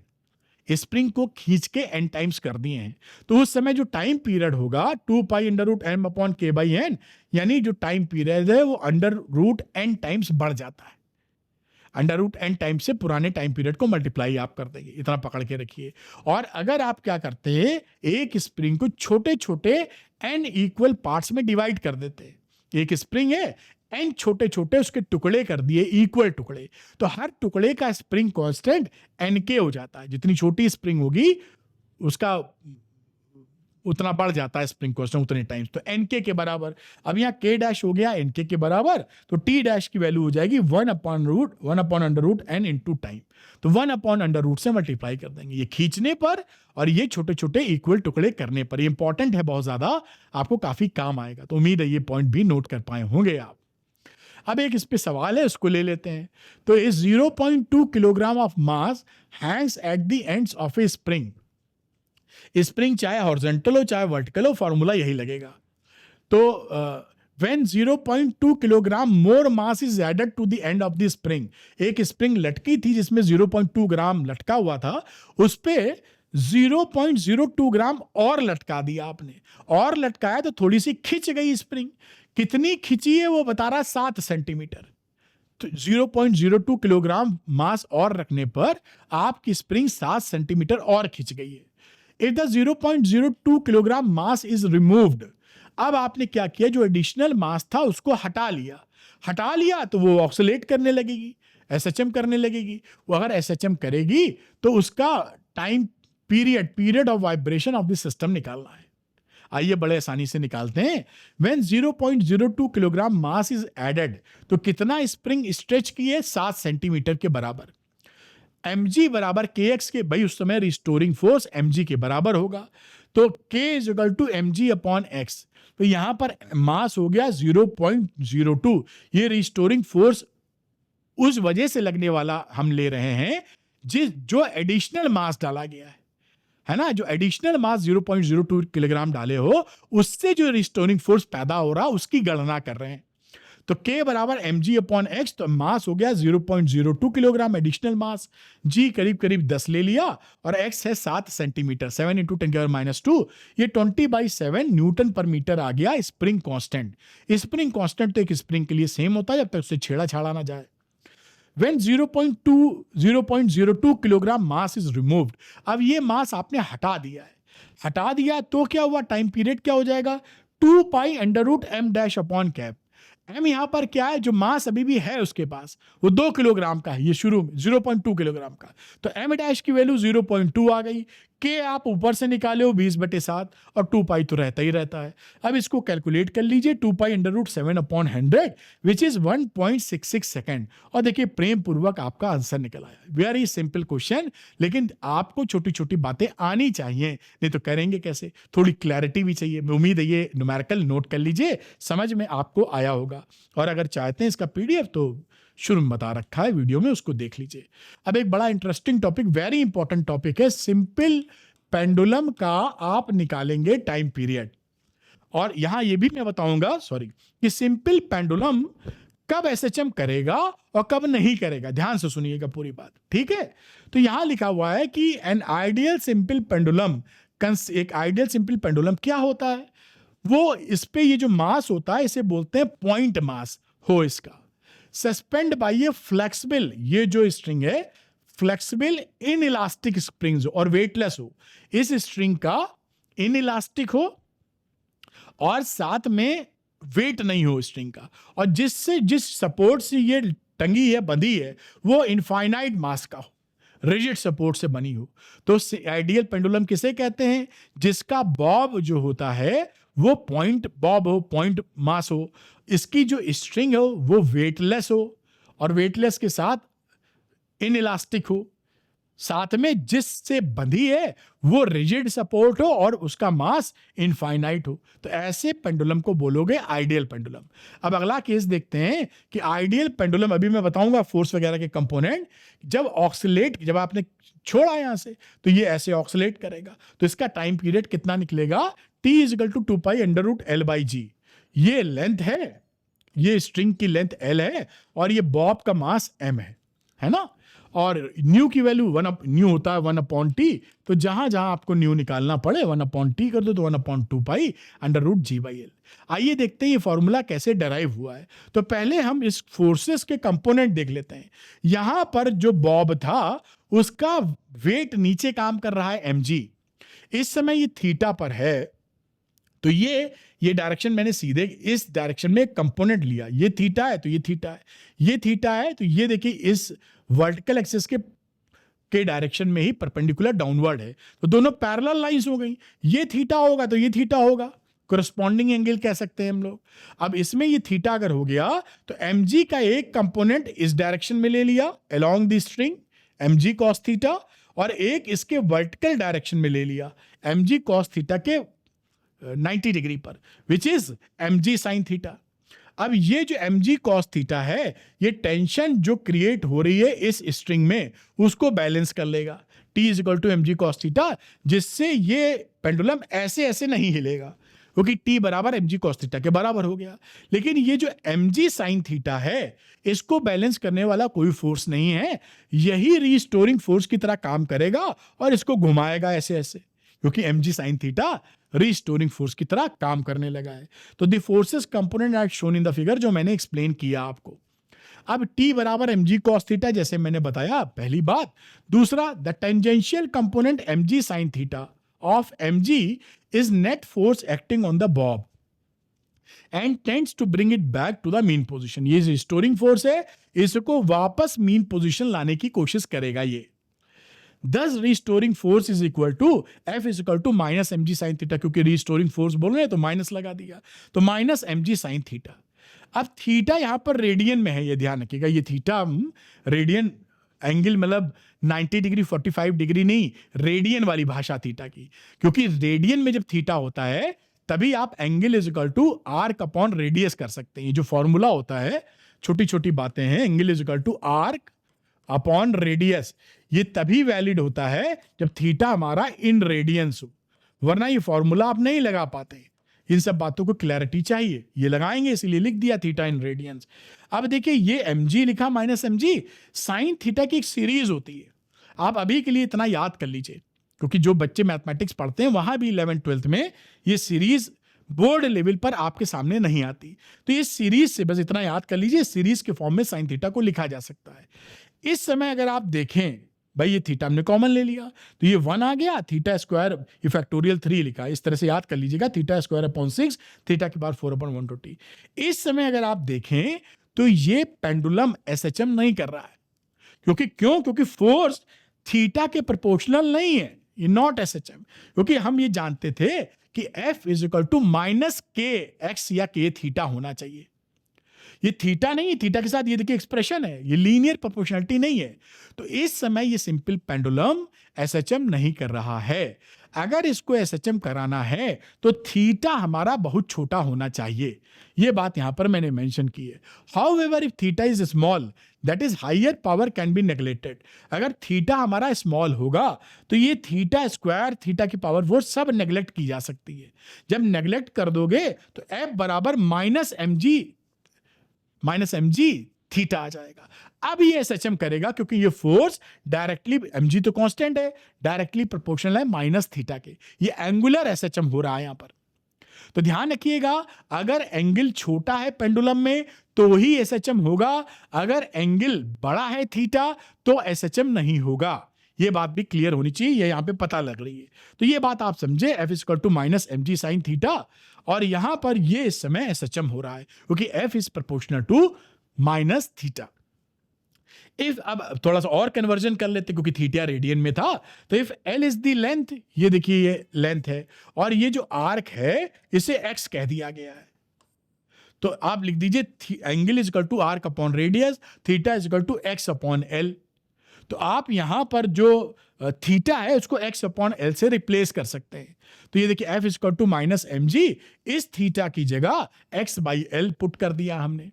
अब ये वैल्यू लिखी है, m को लिख दिया ma, और ये लेंथ mg के नीचे ले गए इनटू x। ये पूरी क्वांटिटी देखिए, ये कांस्टेंट है, मास भी कांस्टेंट, स्मॉल g भी कांस्टेंट, स्ट्रिंग की लेंथ भी कांस्टेंट। अब यहां से देखिए मास तो वैसे कट भी जाएगा, तो a की वैल्यू हो गई माइनस g बाई l, ये g अपॉन l है कांस्टेंट। तो a is proportional to minus X, again proving that this is SHM. और इस g बाई, क्योंकि ये एसएचएम है इसलिए हम ये माइनस g बाई एल को, या g बाई एल को ओमेगा स्क्वायर इंटू एक्स के फॉर्म में लिख सकते हैं। तो thus the acceleration is proportional to x minus X directed opposite to it, that is why this is SHM. अगर एसएचएम है तो ये g अपॉन एल को लिख दीजिए ओमेगा स्क्वायर, तो a is equal to minus omega square into X. अब अगर ये एसएचएम होगा तो t is equal to 2 pi by omega से टाइम पीरियड निकाल लेते हो, तो 2 पाई रखा, ओमेगा की वैल्यू यहाँ पे क्या, omega square g by L के बराबर था।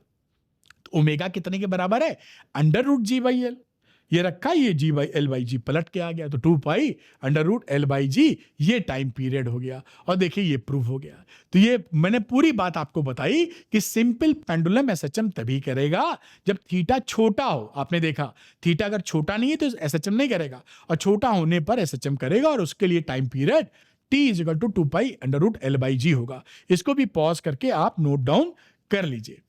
आइए देखते हैं एक छोटा सा न्यूमेरिकल लिखा है, what is the length of a simple pendulum which ticks second.